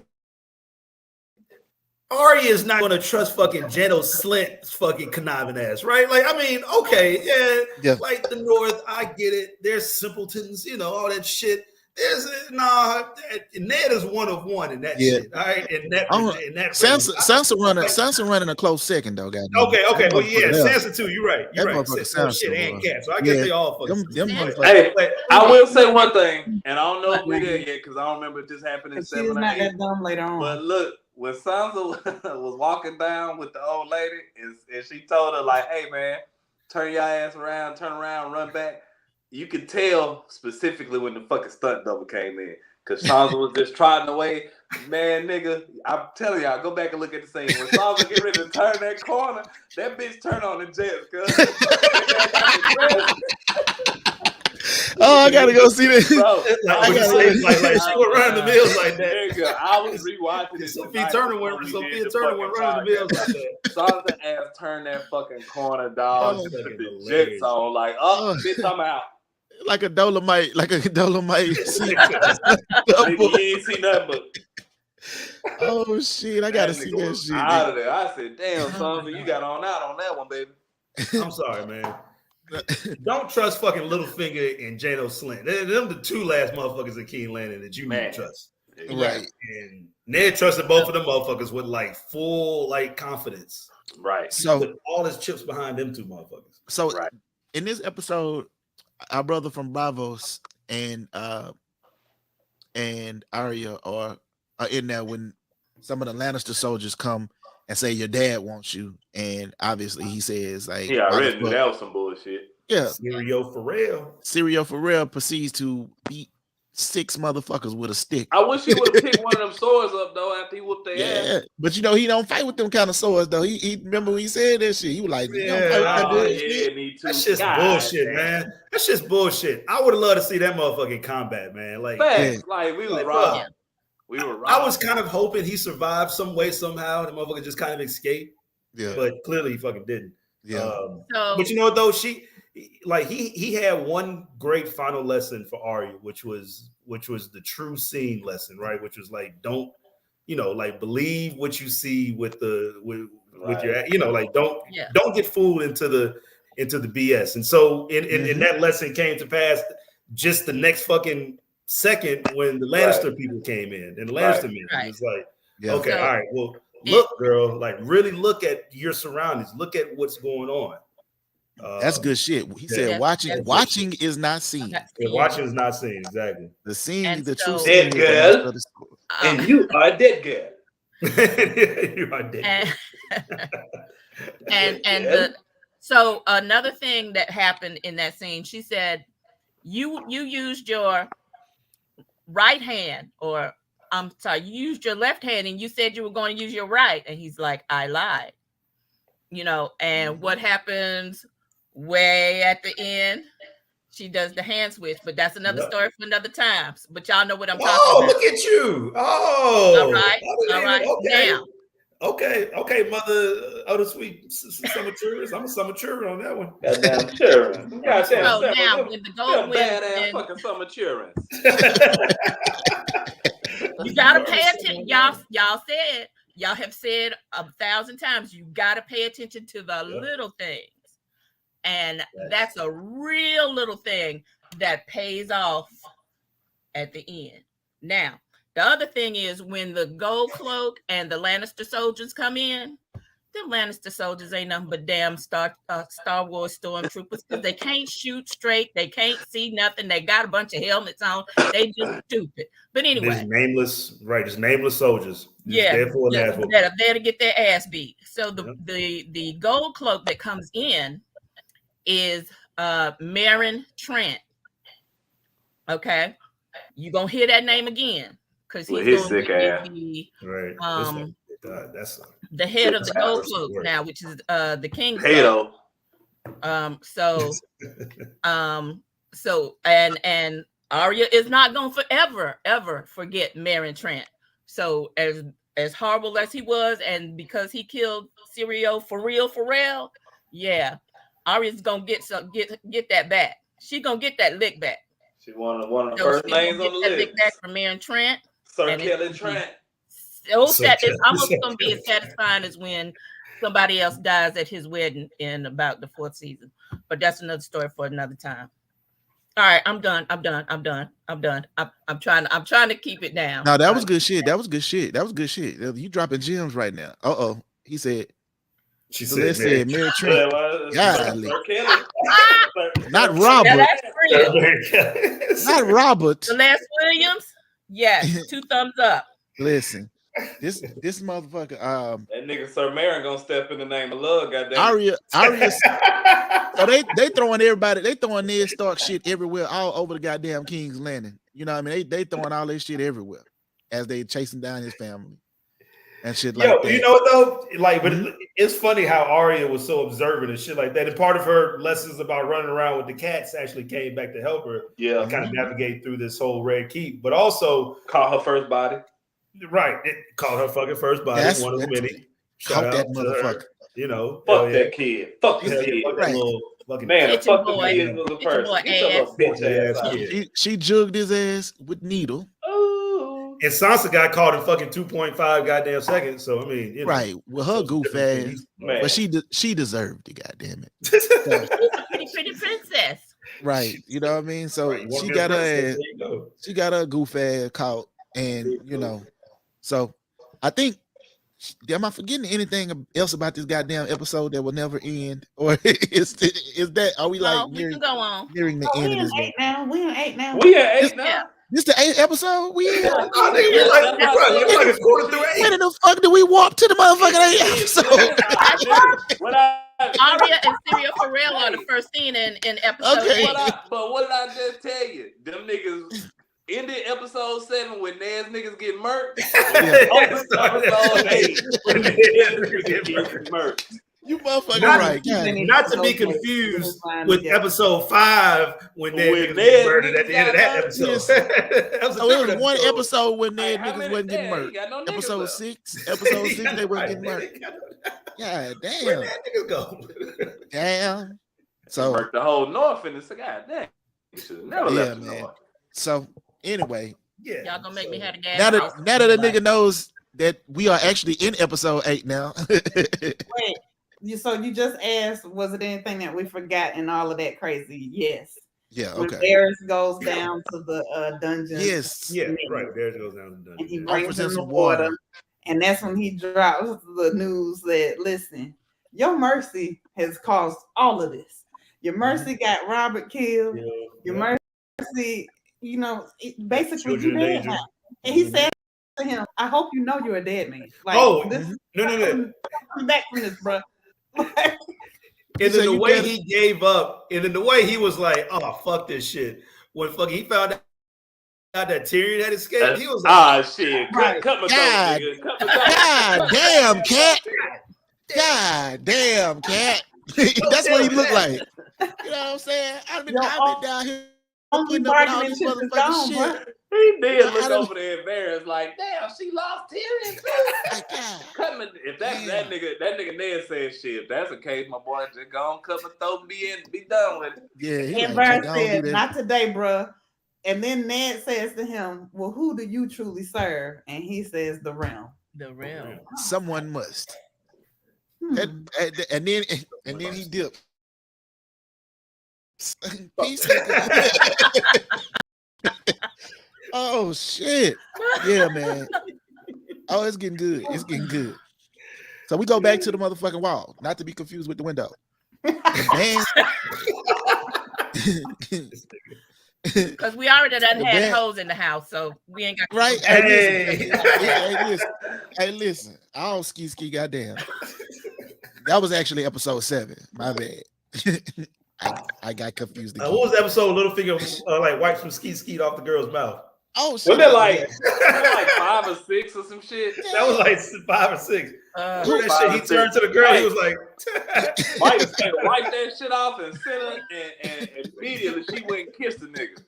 Oh my goodness.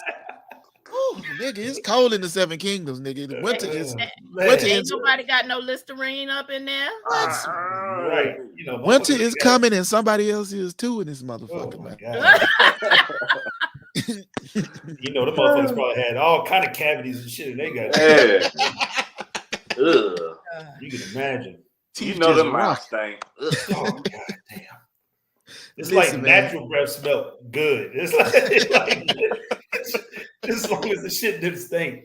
Motherfuckers like, man, man, that motherfucker got all her teeth too, dog. I don't know. This one. She bad than a motherfucker. Nigga. She bad than a motherfucker. Oh my God. Oh, I hate you. Oh my God. So at this point, Sam, so there's the bodies that the mother of the sweet summer children mentioned, the bodies that Ghost found, and they bring them back to the wall. And Sam notices that they don't stink of rot, even though they've been dead for several days. He makes note of this observation to everybody.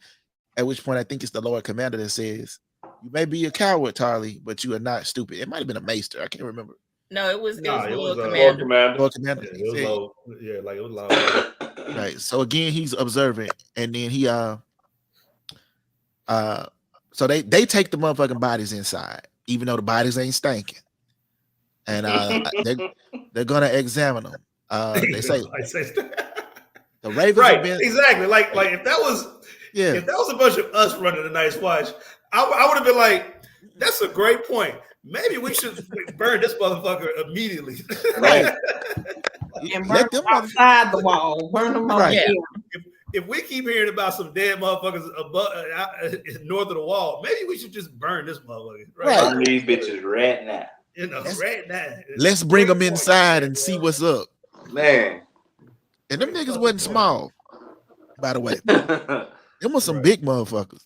Right. So big ass fucking Rangers. While all of this is going on, ravens have been sent to the wall now. Jon Snow is being informed that about Ned. That the king is dead and that Ned has been charged with treason. Which is the first of many times that the Night's Watch is going to tell Jon Snow some bad fucking news. I mean, the Night's Watch is goddamn Jagalang of fucking. Anybody else want me to read something? When you got to read a letter, Jon Snow. The dog had worms. Anybody else want me to read something? No. Hell nah. Like, so, yeah, Jon is hearing this bad news, and this nigga just swore his oath. Like, this nigga ain't even got back from the motherfucking tree good when he finds us out. And so now you are seeing, like, Jon Snow, now that he's sworn his allegiance, he can't go anywhere. Like, he is a part of the Night's Watch. And if he were to leave, he'd be a deserter at that point.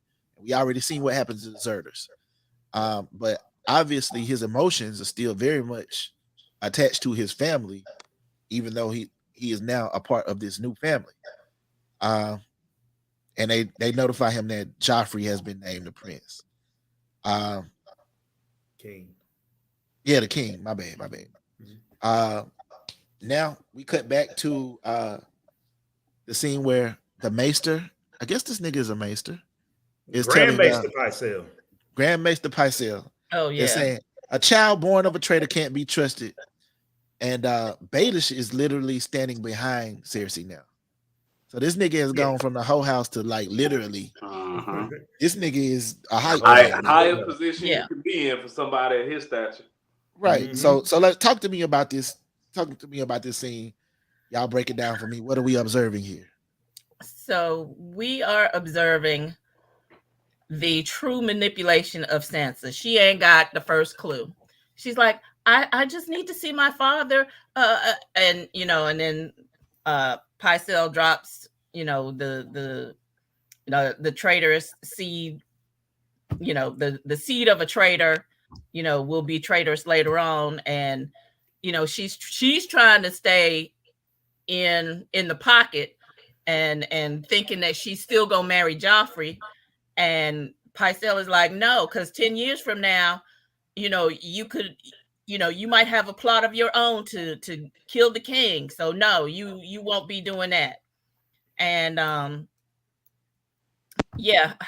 Baelish is Littlefinger's in the back, hyping it up. He's standing back. He's doing what he does. He's standing back. He's stirring up the pot. He's seeing all these people attack Sansa, and she's all panicking. What can I do? What can I say? Oh, I just want to be. I want to be like you, Queen Cersei. I just want to, and it's not going well for her. So she is truly like a deer being pounced on by lions, quite literally.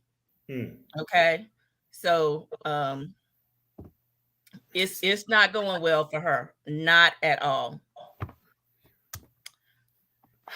Somebody else jump in. Somebody else. You're right. So it's not going well for Sansa at all. And yes, I have imagined the general smell of the Seven Kingdoms. That shit a lot. That shit is terrible, nigga. I know that motherfucker. It smell like straight aqua boogie in this motherfucker. What's up, JC? Them niggas done been down there, motherfucking flea bottom. We see niggas pour a bucket of shit out the window. Right, exactly. I mean, come on, man. Ain't no goddamn, ain't no plumbing in that motherfucker. God damn. Especially in a city like that, bro. Just take my ass out to the country with the rest of them fucking bammers, with the rest of them goddamn country bunkers. Mm-hmm. Fuck that. I couldn't do no city life. That shit is terrible. So anyway, yeah. She got to write she got to write the motherfucking letter to Robb, and she got to write a letter to Robb. And what they did is essentially play the good cop, bad cop shit. Facts. Right. Baelish is now like she didn't do anything wrong. Exactly. Yeah, that shit. Right. Cersei he digging his way into clothes and shit. Like, they all manipulated. Do you think that the reason that Baelish was able to get so close to Cersei in that moment is because he's the one who told her that the gold cloaks were like what Ned's because I think and I think like after all is said and done, he's awarded like one of the highest stations and all this other shit. Like I think that's exactly like that was his plan, and it worked. It worked to perfection. Yeah, so I think that's an important part to highlight for sure. So now Robb is familiar. He knows what the fuck is going on, and so when he finds out this nigga is shaking, and Theon says to him like, "Nigga, you scared?" He like, I must be, because good. That's a good thing, because that means you ain't stupid. You ain't stupid.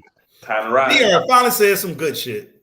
Yeah, I started thinking to myself like, oh, well, shit, Robb might not be stupid like the rest of these motherfuckers. This is what I'm thinking. But you know what though, and if there's one thing to say about Theon, even though he's been getting fucking annihilated. Oh yeah, before he went to the fucking shithole islands, he was down to ride.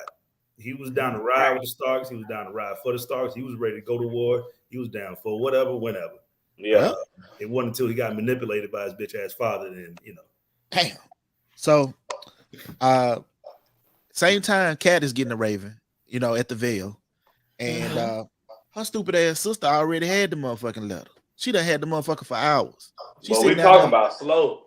She's sitting down there feeding that goof ass boy Robb and Aaron. That girl short but slow. And Cat come down there like, bitch, you knew. She like, bitch, you knew my motherfucking husband was locked the fuck up, and you ain't gonna tell me shit. And she like, bitch, I ain't got shit to do with that. I'm trying to feed my kids. Like, you got everything to do with this shit. Like you talking about, you ain't got shit. You got the letter right there. Right. You wrote me the goddamn shit. She like, I had that shit hours ago. You the one who started this goddamn war. We talking about so fucking you ain't got shit to do with this. So ride your crooked ass up here. So how significant and important is that conversation that like there are like even people who you would think would automatically, like her sister, be riding beside the North in this situation? That is an extremely important conversation because it's starting to show just how cracked her sister is. Just whatever planet she's on that planet. And now with Ned being named a traitor and is stuck down in King's Landing, she doesn't know where her daughters are. She knows that if Robb has received a raven, that he'll probably call the banners and start planning an attack. And so she's, she's to a point paralyzed because she doesn't know what to do first. She's like, okay, I gotta get to my sons. I gotta get back to Winterfell. I gotta get out of here because my sister is batshit crazy, and she's got her son, her 8-year-old son, stuck on her tit, and he's like, I'm hungry, and she's like, hey, darling, I want to eat again. Okay, that little nigga sound like Chucky. Right. That shit wigs me out. I'm sorry. CC. Come back.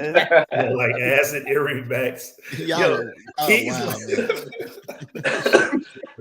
Misty Spring Thomas said it smelled like ass and earring backs. God damn. Woo. Okay. Oh God. So and so these sisters falling out, and they are in prime playing positions. They are, at two of the biggest houses in the region. And Lysa is, I don't want to give anything away. We could talk, shit. Like we'll figure out how to finesse. We'll get there later. Shit. We'll talk about it more when we get there. So Lysa is being manipulated by somebody that we know that manipulates people. Of course. Okay. The manipulator. Yeah. And Winterfell smell like Byron, by the way. About her. So she's like been fed a line. So in the family, Kat being the oldest, she had to make a match, and she made a good match, and then he got killed, and so she wound up with Ned, which was just as good a match. And she has done well. So now, finally, after all these years, Lysa has a child, while Catelyn has 5. And that motherfucker is throwed. Like, what is allowed for me? I'm sorry. I'm comments up here, bro. While somebody is talking, because listen, Lysa is crazier than a soup sandwich, even without being manipulated. That motherfucker I is. Bow down. Bow down. That motherfucker is Lysa's thrown. crazy. Goddamn facts. That's facts. I could have said it any fucking better. That's true. I'm done. So if it's them not to be able to, you see it on Caitlyn's face that she's trying to find a way to deal with her sister, and it makes me think of my mama. My mama always says, "You can't deal with crazy because crazy takes stuff a step too far." Like, you don't know how to wrangle her sister in. She like, she is not right in the head. You're not all there, baby. Right, but again, though, this shows you Kat's inability to really process things because she is the originator of this fucking beef. I mean, you're right. So now it's to the point where it's almost like gang violence, where nobody really knows what why the original beef started, or what's it's just now it's just like motherfuckers are just like, all right, you got it's just smoke. I got you right. It's smoke on sight. But the original reason why these motherfuckers were beefing was because of that letter that Lysa sent, right? Like, I mean, all the shit that came into motion was because of the letter that Lysa sent. And all this time, Kat hasn't thought about the fact that, well, goddamn, maybe we do need to file a peace accord or some shit with these motherfuckers. Maybe I was wrong. My bad. This motherfucker's crazy. I got my sources. This is my main source. This is not a secondary source. CJ, as you know, fucking primary sources. Goddamn it, this is the shit that my case is built upon, and this bitch is fucking crazy. That shit crazy. So maybe I need to settle. X. Maybe so. It's quite possible. Maybe I need to settle. This so even while she talking to her touched ass sister at the Vale, trying to get them to round up and mount up for Bronn and Tyrion, they're roaming through the woods because he's free now. They're free now. Yeah. But as they roam through the woods, they get hemmed up by some goof ass looking niggas. Big shadow. By the Stone Crow. Son of Dolph.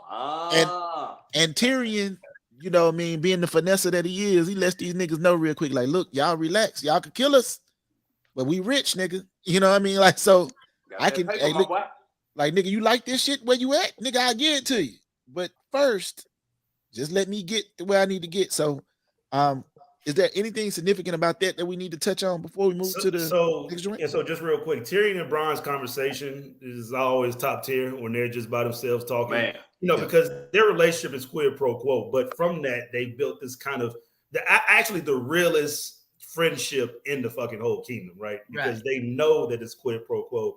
They see a little bit of themselves in each other, and they're like, "I fucks with you because of that. I fucks with you because of this." So I appreciate that dialogue. But the dialogue is timeless. Dialogue is top fucking tier, man. It's so beautifully written. Another thing that Tyrion's dialogue is so top tier when he asked the question like, "How do you want to die?" And he said, "When I'm 80 with a belly full of wine and the girl's mouth wrapped around my you know what." That shit is thank you. I didn't get us canceled. I appreciate it. I mean, it's okay, nigga. Listen, you thought I was about to say it, eh? I was looking forward to you saying it a little bit. Hey, nigga, we done already talked about ass play tonight. I'm pretty sure. Like, I mean, like, he was in that fucking that. You might as well go for it. Hold on. We're gonna rewind it. We're gonna let him do that again. Can you explain to us again what exactly Tyrion said?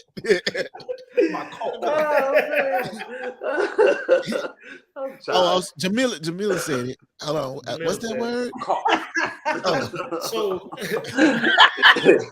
my cock. That's with the British accent. Yo, listen, I know we like not even close to there yet, but one of the funniest lines ever is when Tyrion tells Varys ass, because you have no cock. Varys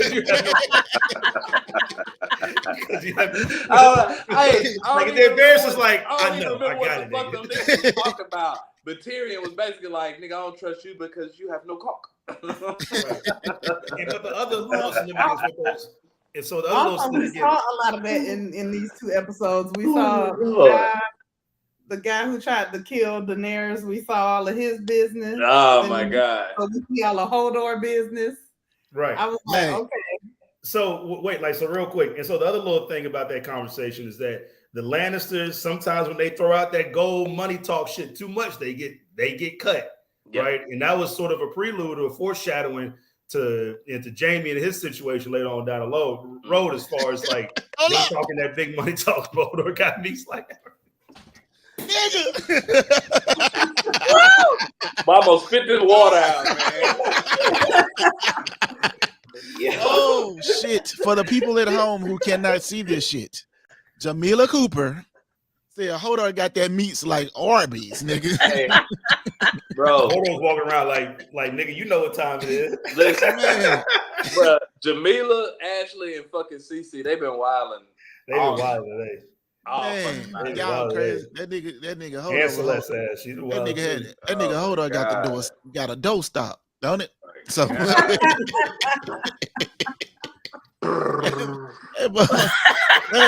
we now know what Hodor was holding the door with, goddamn. Nigga got it fucking like invasive Burmese python and this shit. Okay, let's go back. Let's go back. Oh look. Osha was like, all right, big man, god damn. Come on, let your girl like. Oh shit, said, shit, big man. Big That nigga, man. that motherfucker. Hold on, meat got a motherfucking credit on the show at the end of that motherfucker. Hold on to dick. Yeah, I'm gonna hold it. I'm gonna hold that door, all right. All right, goddamn. Oh. Right, the hole's open. Man, y'all motherfuckers got man. Oh shit, y'all are ridiculous, man. Oh my god. Okay, I don't even know what the fuck we at now. We gotta go to. We back at the wall. Yeah, Tyrion is going to the veil. Speaking of Hodor and walls, we back at the wall. Oh shit! Not to be confused with the meat wall. All right, or the window. They back at the motherfucker. Back at the motherfucker. They bring the motherfuckers who don't stink in there, and then all of a sudden, Ghost has an intuition about something. That motherfucker, cause they, Jon got into it with what's the nigga name, Jon? Right. Yeah. So Sir Alistair Thorne gaslighted Jon because he knew what came in the Raven. Talk to him, and he called Jon a traitor's bastard. Yes, and he fell for that shit with the quickness. Yeah. Right. And so Jon let his hot head, just take him, and so he got confined to quarters.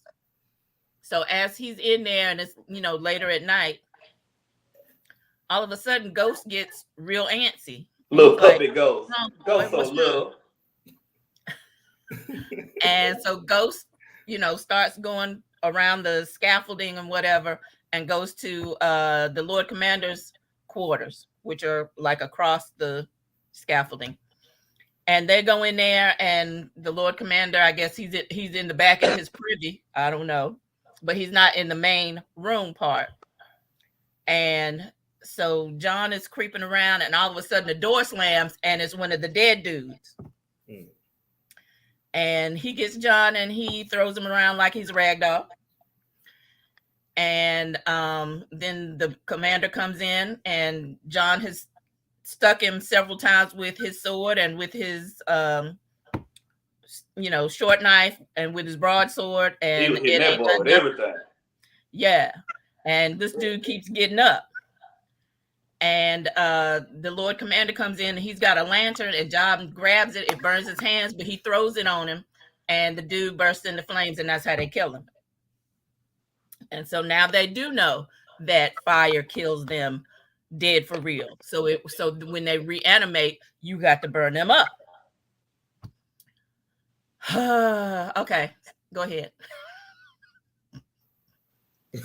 You on mute, CJ. You on mute. God damn. Listen. Damn. Hodor did that shit from Westeros. Damn. So listen. You broke it down that now they know it's some fucking zombies for real. Mm-hmm. But these niggas are in the middle of bumblefuck. So right. they ain't sending ravens, none of that shit. They can get ravens, but ravens, they ain't got reception out there. Like, so now they know. Right. Now they know, like, okay, these motherfuckers we brought back in the house are crazy. And this is part of what Osha was talking about, things that continue to move, right. that come alive at night and all of that. So now you're starting to see what she's talking about a little bit. These are the first major players in the series to actually come across the undead. Yeah, because although in the intro from the first episode, you see all of that. Yeah. But these are the first ones that you've seen that were declared dead and were reanimated. Well, these are whites. Like in the intro, we see White Walkers. So like the whites are basically the reanimations, the people that are killed that are reanimated. The White Walkers, them the OGs. They're the white they were zombies. They were turned while they were still alive, basically. Right, like so they're the white zombies who want to follow the White Walker's lead. Sort of like Herschel Walker, right? It's like he's a white, not a White Walker. We can't give him that much fucking credit. So bro, I ain't gonna lie to you. This motherfucker shit been funny to me, dog. I'm trying not to cough on the goddamn podcast, but y'all niggas got me choked the fuck up. So now we take it back to Khaleesi motherfucking ass. And the Dothraki are now tearing shit up in villages every goddamn where to steal gold and shit like that. And Khaleesi's like, why are they doing this? I thought they didn't give a fuck about gold. And that's when Jorah tells us, oh, you gotta have gold to buy motherfucking ships. Right. So you're gonna need some ships to get to where the fuck they trying to go now for your ass because they ready to ride now. And she sees this is the first time that she really actually sees for herself what war looks like. So go into that and jump into what happens and why she stops people from fighting and what precipitates after that. And Leslie, I know that you wanted to talk about Khal Drogo, so definitely touch on that. Yeah. So so she was basically seeing women getting raped, which is obviously one of the fruits, quote unquote, of war, especially back then. People got killed, children got killed, women got raped, and they got killed soon afterwards. And so it was just the spoils of war. And Khaleesi tried to put an end to it, and she one of the Dothrakis got upset with Khaleesi about this notion of not being able to rape women. I mean, God forbid they can't do that shit. And so he gets upset. He goes to call Drogo. He goes to Drogo and complains, submits the complaint, and Drogo says, all right, I get it. You know what? Stop doing what you're doing. Go try to find some fucking consensual sex somewhere. He didn't like that fucking idea. And so they get into a little tussle and Drogo proceeds to tear this nigga's esophagus out of his fucking throat. Just bare hands, didn't even use his weapon. And I said, God damn. Yeah, he really told. That's the first time a nigga tongue got tore out his goddamn mouth. Like, well, I guess it ain't the first time technically, but it's the first time we saw it. Like, right? Yeah, and with it attached to the whole esophagus, yes. With his fucking he pulled that shit out from his neck. With it, yeah, like that was like the asshole and eyeballs move that Dave Chappelle did in Blue Streak. Yeah, right. You know what I'm talking about? Y'all niggas watch, know, sir. I just know I can appreciate that you niggas watch too much TV because I watch. That's why I love you niggas. Nigga, Blue Streak is my shit, bro. Yeah, man. But at least y'all speak the same language, so there you go. Right. And so then we are introduced to Miri Mazdur, and she is going to be assigned to help tend to Khal Drogo's wound, and you can just look at her face and look that she's fucking there for a good time, not a long time. So yeah, I wasn't certain she was gonna make it past that nigga. I thought he might chop her motherfucking head off right there while she was still talking. He should have. I don't remember. To. You know what I mean? He like, shut up. You know what I mean? Right, exactly. Man, he was on that fuck that bitch shit from jump. This would be another lesson for that nigga said the witch. You want the witch? Right. He's like, you want this motherfucker with the dark eyeliner who looks like she's fucking practicing some witch shit. Hoodoo? My nigga kept reiterating that shit too. Like, hey, nigga, you know it's a witch. That's a way to like, yeah. And Jon said apparently she missed the part in Drogo's speech where he promised to women. That nigga said that was like that nigga definitely said that shit. Hey, I ain't gonna lie, when he said that shit jolted the fuck out of me, dog. Right, I was like, whoa. Damn, like, nigga, damn, like, okay. Like, I mean, you know what I mean? It's like everything else he was saying. It's like, yeah, nigga, yeah. We gonna rape the women. Hold the fuck up. Nigga, I didn't sign up for that, my nigga. I didn't sign up. You want me to now, Listen, you said, I would kill all you want. I draw a line at bridges.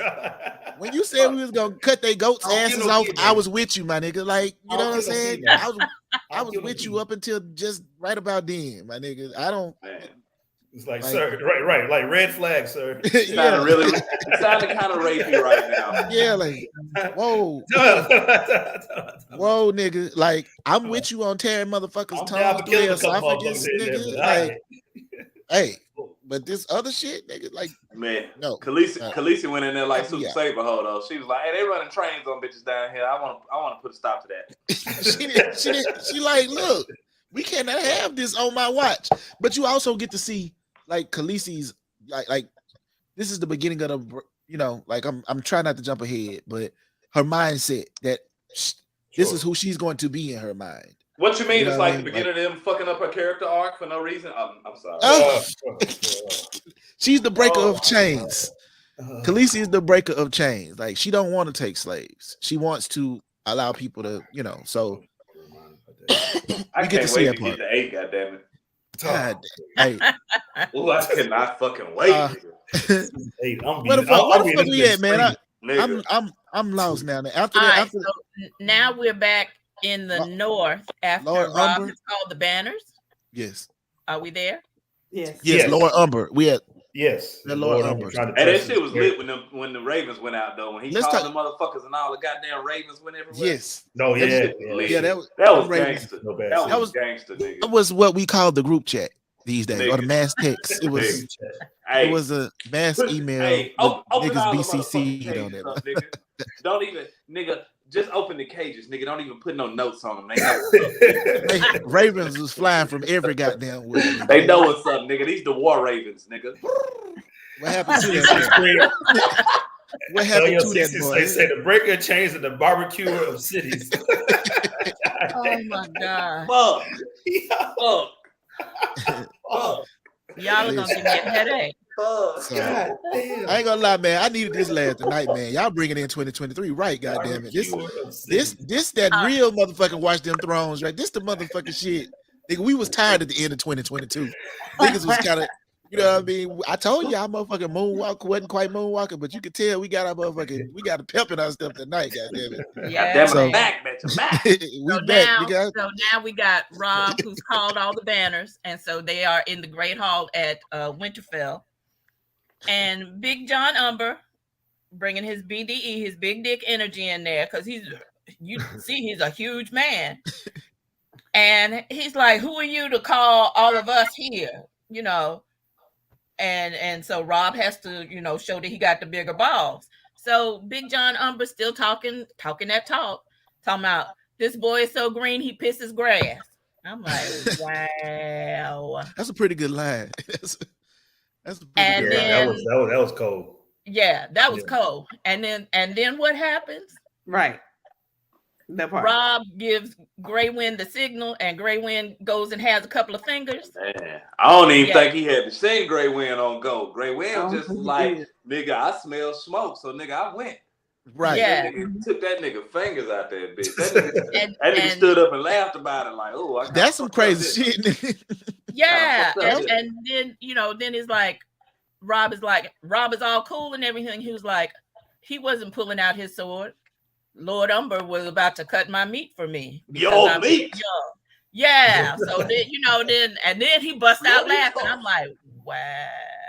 Yeah, now that was crazy shit, but that's how Bran was too. That nigga was like, Bran, hey, them niggas was laughing. That nigga Bran was like, what the fuck have I? What in the fuck? Right? Like, what in the fuck have I gotten myself into? What has the dope man sold me? Somebody carry me up out of here. Right, like get me up out of here with these motherfuckers. Hold on. Yeah. So that happens. But y'all check out my name when you get a chance. oh shit! Hold on. Wait a minute. DDE. Damn. HDE. Hold on. Oh, big golly, the math is mathing, y'all. Hey, listen. I'm telling you, man.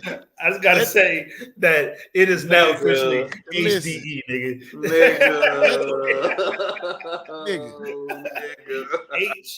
HDE, goddamn it. Man, that nigga hold on, put the D in hold on, goddamn. No. I'm just still tripping on Osha taking it in. Look at the size of that car. That's a grown man right there. Oh, that's a goddamn boy. That's that John's blood. Man, she stopped being destined for a second to acknowledge that shit. I might got chains on, but goddamn it, I can see. No, tonight I cannot. Oh shit, man! Oh, I did man. not He is expect. bloody tough, boy. Did Yeah. not, Say did it. not expect for this to Bloody tough. this episode to devolve into a dick jokes. You niggas is crazy. Why not? But I appreciate it. Honestly, it's the exact right. I mean, I wouldn't expect anything less. Right. Oh shit. All right. We pushing through. All right, so Sorry. after Lord Umber gets ate the fuck up and laughs about it. Great when you ate that boy like your goddamn to-go plate. What? Robb lets Bran know he finna head south, but that it always got to be a start at Winterfell, and that now is Bran Robb. again. Right. So Robb tell Bran, "I'm gonna see you when I get back," and as we know, that's the same shit Ned told Jon Snow. Yep. I'll see you when I get back, and that's might be like the worst fucking lines for a Stark to utter. Yeah. Well, I tell you what, it's fucking better. What the fuck Rickon be giving niggas? I mean, him and his fucking 2 lines. They were so easy to fucking. I didn't even got to write them down. They've all gone away. No, they won't. No, they won't. Right. That's what he said. But that nigga says some really. He might have said the realest shit a Stark ever said. Because no, they won't. Bran was like, they'll be back. Rickon was like, no, the fuck they won't. No, they won't. Little did he know. Little did he know. No, we won't, goddamn it. Little did that little nigga know. That nigga was speaking on it. That nigga was a fucking dreamer. As we will soon see, nigga. And then he just fucking disappeared. That boy had the sight. Maybe not soon, but eventually we'll see. Then okay, we already talked about Hodor. Yeah, we already talked about Hodor. Yeah, we talked about him plenty. Right. What else we got, y'all? Shit, I'm lost like a motherfucker. And then Caitlyn and Robb. And then Caitlyn and Robb in war camp together. The last 2 niggas who need to be going to war together, obviously. Oh yeah. Them niggas. So talk about it. Y'all can jump into it. Fucking them niggas strategizing shit that will ultimately fucking whatever. I mean, really though, if we being real about it, the niggas made a good team from a strategic standpoint. So when you look at Robb was a master motherfucking tactician. Robb was masterful in the field. Catelyn was dumb as fuck, but she was a pretty decent politician. She was a pretty decent politician. She was a good She was good relationships. Right. Yeah. So Osha tells Bran about the White Walkers too, right? Yeah. Yes. Yeah. Okay. My bad. You go ahead. Go ahead. Yeah. After it was before after she marveled that the 8th wonder of the world. So Caitlyn and Robb, they link up in the war camp and they're sort of discussing strategy that as Carlton was talking about. Goddamn, there was one other thing they were doing. I kind of forgot. I'm drawing a blank. They were the old guys have no power in the South. She talks about she says all the swords should be marching north, not south. Yeah. Oh no, this was the same. It wasn't this the scene where the Lannister guy was caught. Yeah, well, it was right around there, like now, like the Lannister spy Tyrion, got caught. Tyrion is winding up at. So Tyrion is winding up at Tywin's camp, and Robb is winding up at Caitlyn Robb. Is robbing at Robb's camp. So families are reuniting at their respective camps. Yeah. And then a Lannister spy gets caught trying to count how many troops there are. Right. And Robb lets him go. Mm-hmm. Yeah, right. Go. And basically, but that's a strategy. It feeds some information that he wanted him to go back and relay to Tywin. Right. When y'all watched that, the first crazy? time, did y'all know that was like? Did y'all see that coming like that, or were y'all all like? Because when I watched that for the very first time, and that was a while back, of course, when I watched it the first time. But I remember thinking then, like, what the fuck you let him go for? Like, that was stupid. Like, I didn't see the strategy in it at first. That's why I said Robb was actually that nigga was masterful with the fucking field tactician. Yeah, like from early on. Mm-hmm. Nigga was masterful. It was not Stark like in the sense that it was at the very least. It had foresight involved in it. Out plan. Right. Robb was, he was swinging his HDE around because right when they let him go, the older Yes, guy he was. got bitten off. He says, "Are you crazy, boy?" And Rob said, "Call me boy one more time." Go ahead. Do it again. But that's the thing, though, right? And nigga, we done already did this, nigga. You already missing like 3 fingers. Right. Call me boy again, nigga. You're gonna be missing some hands. Give me 5. Rob was trying to, he was taking up, he was picking up the mantle for his father, and I think he was doing a good job. Yeah. Definitely. So now Tywin believes that his 20,000 men. Oh, you were about to say something, Celeste? No, and I was about to say, like, Catelyn, whatever you want to call her, she also tries to stop Rob, and he turns around and gives her a look, and she quickly.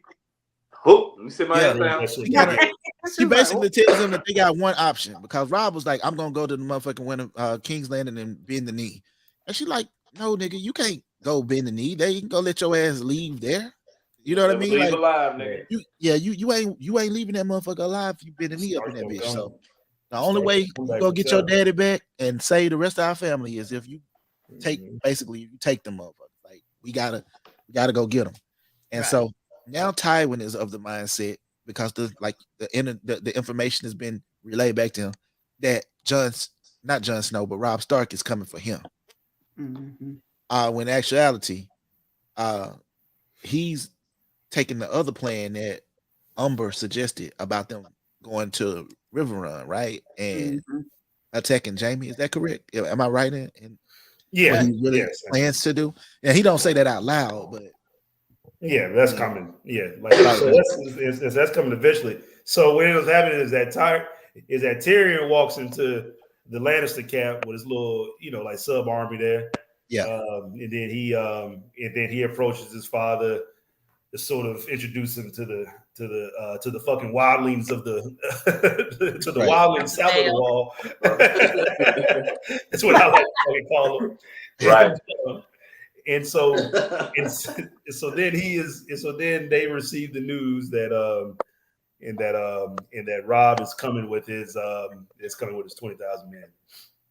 Yep. So then he goes into battle. He gets assurances. So he's made to give assurances that he's going to pay his or what he is owed to the tribe people. And with that, they want Tyrion to go to battle with him, which he's wholeheartedly with because that's like knocking 2 birds out with 1 stone. Right. Right. He's like, cool. Soon I get rid of this little motherfucker, the better. So now we the stage is set as far as like what potential battles might happen right on the next couple episodes. So we know those things are going on. Meantime, back at King's Landing, Sansa goof ass is watching as Ned is replaced with Tywin Lannister as they're announcing all these replacements and shit. Tywin Lannister is being named Hand of the King while Ned is being held in the fucking dungeon. Meantime, Sir Barristan, I hope I said his name right. Yep, Sir Barristan. Right. Is being replaced Sir Barristan Selmy. Yeah, it's being replaced with Jaime Lannister as the heads of the King's Guard. That nigga sashayed up out of the goddamn throne. Man, he walked out here like a straight diva. Right. That nigga sashayed out of that bitch. That nigga said I cut through all you Hey, that was some real ass shit. I cut through all you motherfuckers like cake, nigga. Right now. Well, Boris down. Shine on them. They was like, we done took your gold cloak, I mean, get your Peter Baelish out, nigga. Right, Peter Baelish really hit him with a broke ass though. I mean, where was he when the boar attacked Robert? Like, what the fuck was he doing? It ain't the worst question in the world. I mean, I failed him. It ain't the worst question in the world. So the nigga, Joffrey said his daddy gonna protect him. His your uncle daddy. Uncle daddy. Your uncle daddy. His dunkle is gonna protect him. So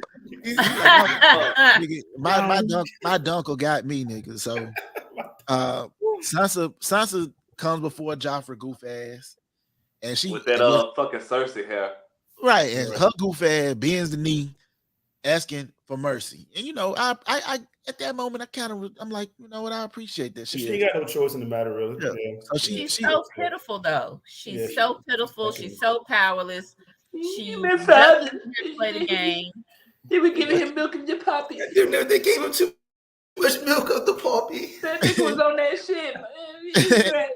Somebody was looking shocked when she said he was on that shit. I don't know who it was. Probably somebody. I think it was Joffrey. Like, why he was on that shit? He was looking like, I didn't know he was on that shit. Like, you have moved me, bitch. You know what? You have moved me this evening. I shall decide that if this nigga comes forth and bends the knee and acknowledges me as his true king, I'll let the nigga live. Like CJ, bro. You have watched too much of the Mac. Yes. The guy, you be talking like fucking gold. Stuff, man. I loved her. That was my mother.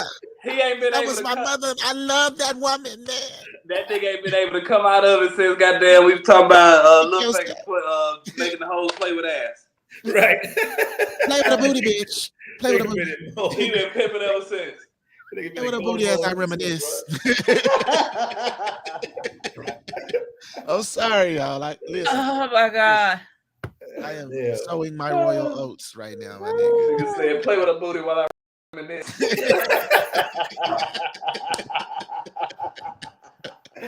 Oh shit. Okay. Oh. All right.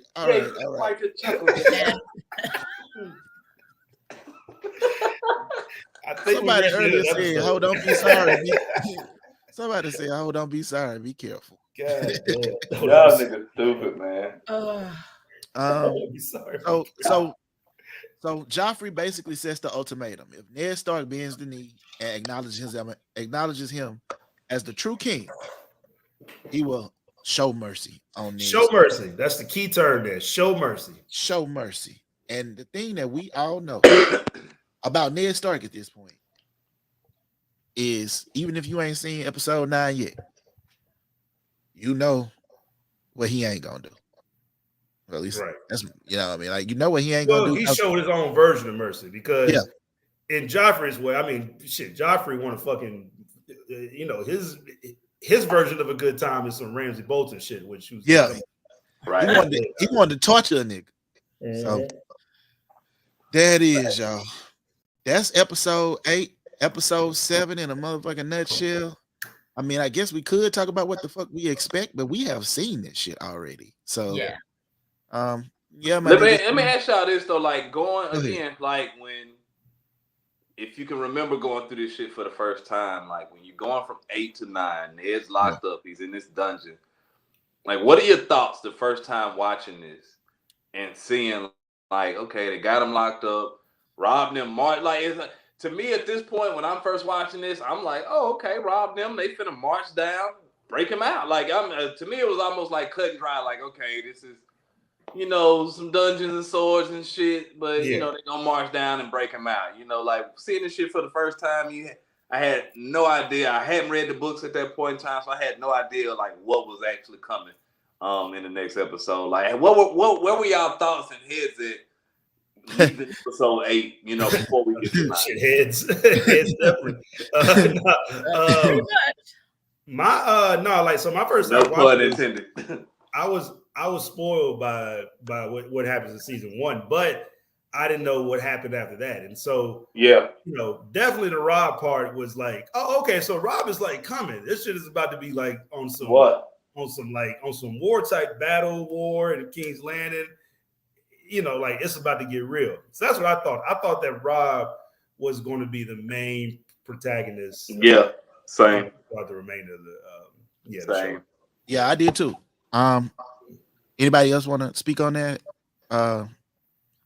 Yeah, I agree with Leslie. I thought Robb was going to be the guy in the show. And honestly, I didn't think that it was going to be like, I didn't know how dark this show could get or would get. You know what I mean? Yeah. Because a lot of times shows don't go there, Right. So, I was hoping that Jon would break his oath to the Night's Watch and go join Robb. Yeah. And they would. I was thinking that too. He almost left like 2 or 3 times, and they stopped him. And then he kept giving letters. Yeah, and then Master Aemon told him who he really was. Yeah. And Jon started listening to Master Aemon, you know, a little bit more, and getting some strategy about himself. Yeah. And because that was probably what the first of about 3 times when Jon was about to leave the wall for his family. Yeah. But yeah, that nigga Jon would get them letters and be like, "How do I lead this motherfucker?" You know, and you know, the show where shit always works out for the motherfuckers you rooting for. The show where the shit always works out for the people you rooting for probably would have been a good show, but it would have been the better, right? But it would have been very predictable. Exactly. The better show is the one where shit don't always work out because bad people get away with more realistic all the time. Yeah, like I mean, and like think about how many times your heart was broken by this show, like to the point where it's like they enough is enough almost, right? They inflicted right. They gave us enough trauma to where at the at some point you find yourself hoping that the ones you root for don't die. It made me watch other TV shows and even like movies differently because I be expecting the same type shit and other television doesn't go there like that. And so I'm what other show for it. Like I'm always expecting another fucking show to like go outside the box or like take it to the point where it's like, yeah, we're gonna kill somebody that you're not expecting. You know what other show was like that for me? The Wire. The Wire was like that for me. The Wire like, would nigga, take it. The Wire would get you attached to a motherfucker and take them. Yeah, the first episode of the fucking Wire. Like I never felt like a nigga wasn't gonna die in the Wire. Every episode. Like it just you didn't know when it was gonna happen. Yeah. But you could feel it coming. And like I mean The Wire, Breaking Bad, like Succession. Yeah. Succession is like that too in a sense. Succession is always the motherfuckers who's scamming the most gets the reward. Those the best, but those be the best shows. The best shows is where you are rooting for whoever the fuck you're rooting for, whether it's the good guy, the bad guy, whatever. You're right. The guy, the person in the middle. Yeah, like whoever it is, and you don't know what's going to happen in them. You just hoping the shit don't happen to them. You know what I mean? But also anticipating that it might because of the shit that they're doing or involved with or whatever that make sense that they might. Like that's kind of even Snowfall, which is one of my favorite shows right now. It's like I kind of feel like like it's kind of about a book. Yeah, like it's I don't think Franklin has been the motherfucker's always gotten away. So it's a good show. But I don't mean to take us off on the segue. I feel like this is a good stopping point for us this week. I think we did a good job for this to be our first one of the new year. Tyrus, we missed your ass. Nigga, we hope to have you back in 2 weeks when we do our next one. Next episode, we'll be doing what? Episodes 9 and 10? Will it be 9 and 10? Yeah, we'll be ready this season, we're gonna finish the season 1, so y'all motherfuckers be ready.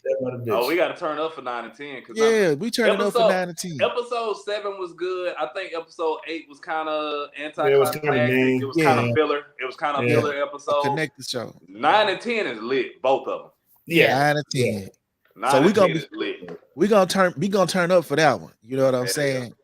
I'm gonna wear my Hodor outfit to that motherfucker. God damn it, I won't be there, y'all. Shit, I'm out.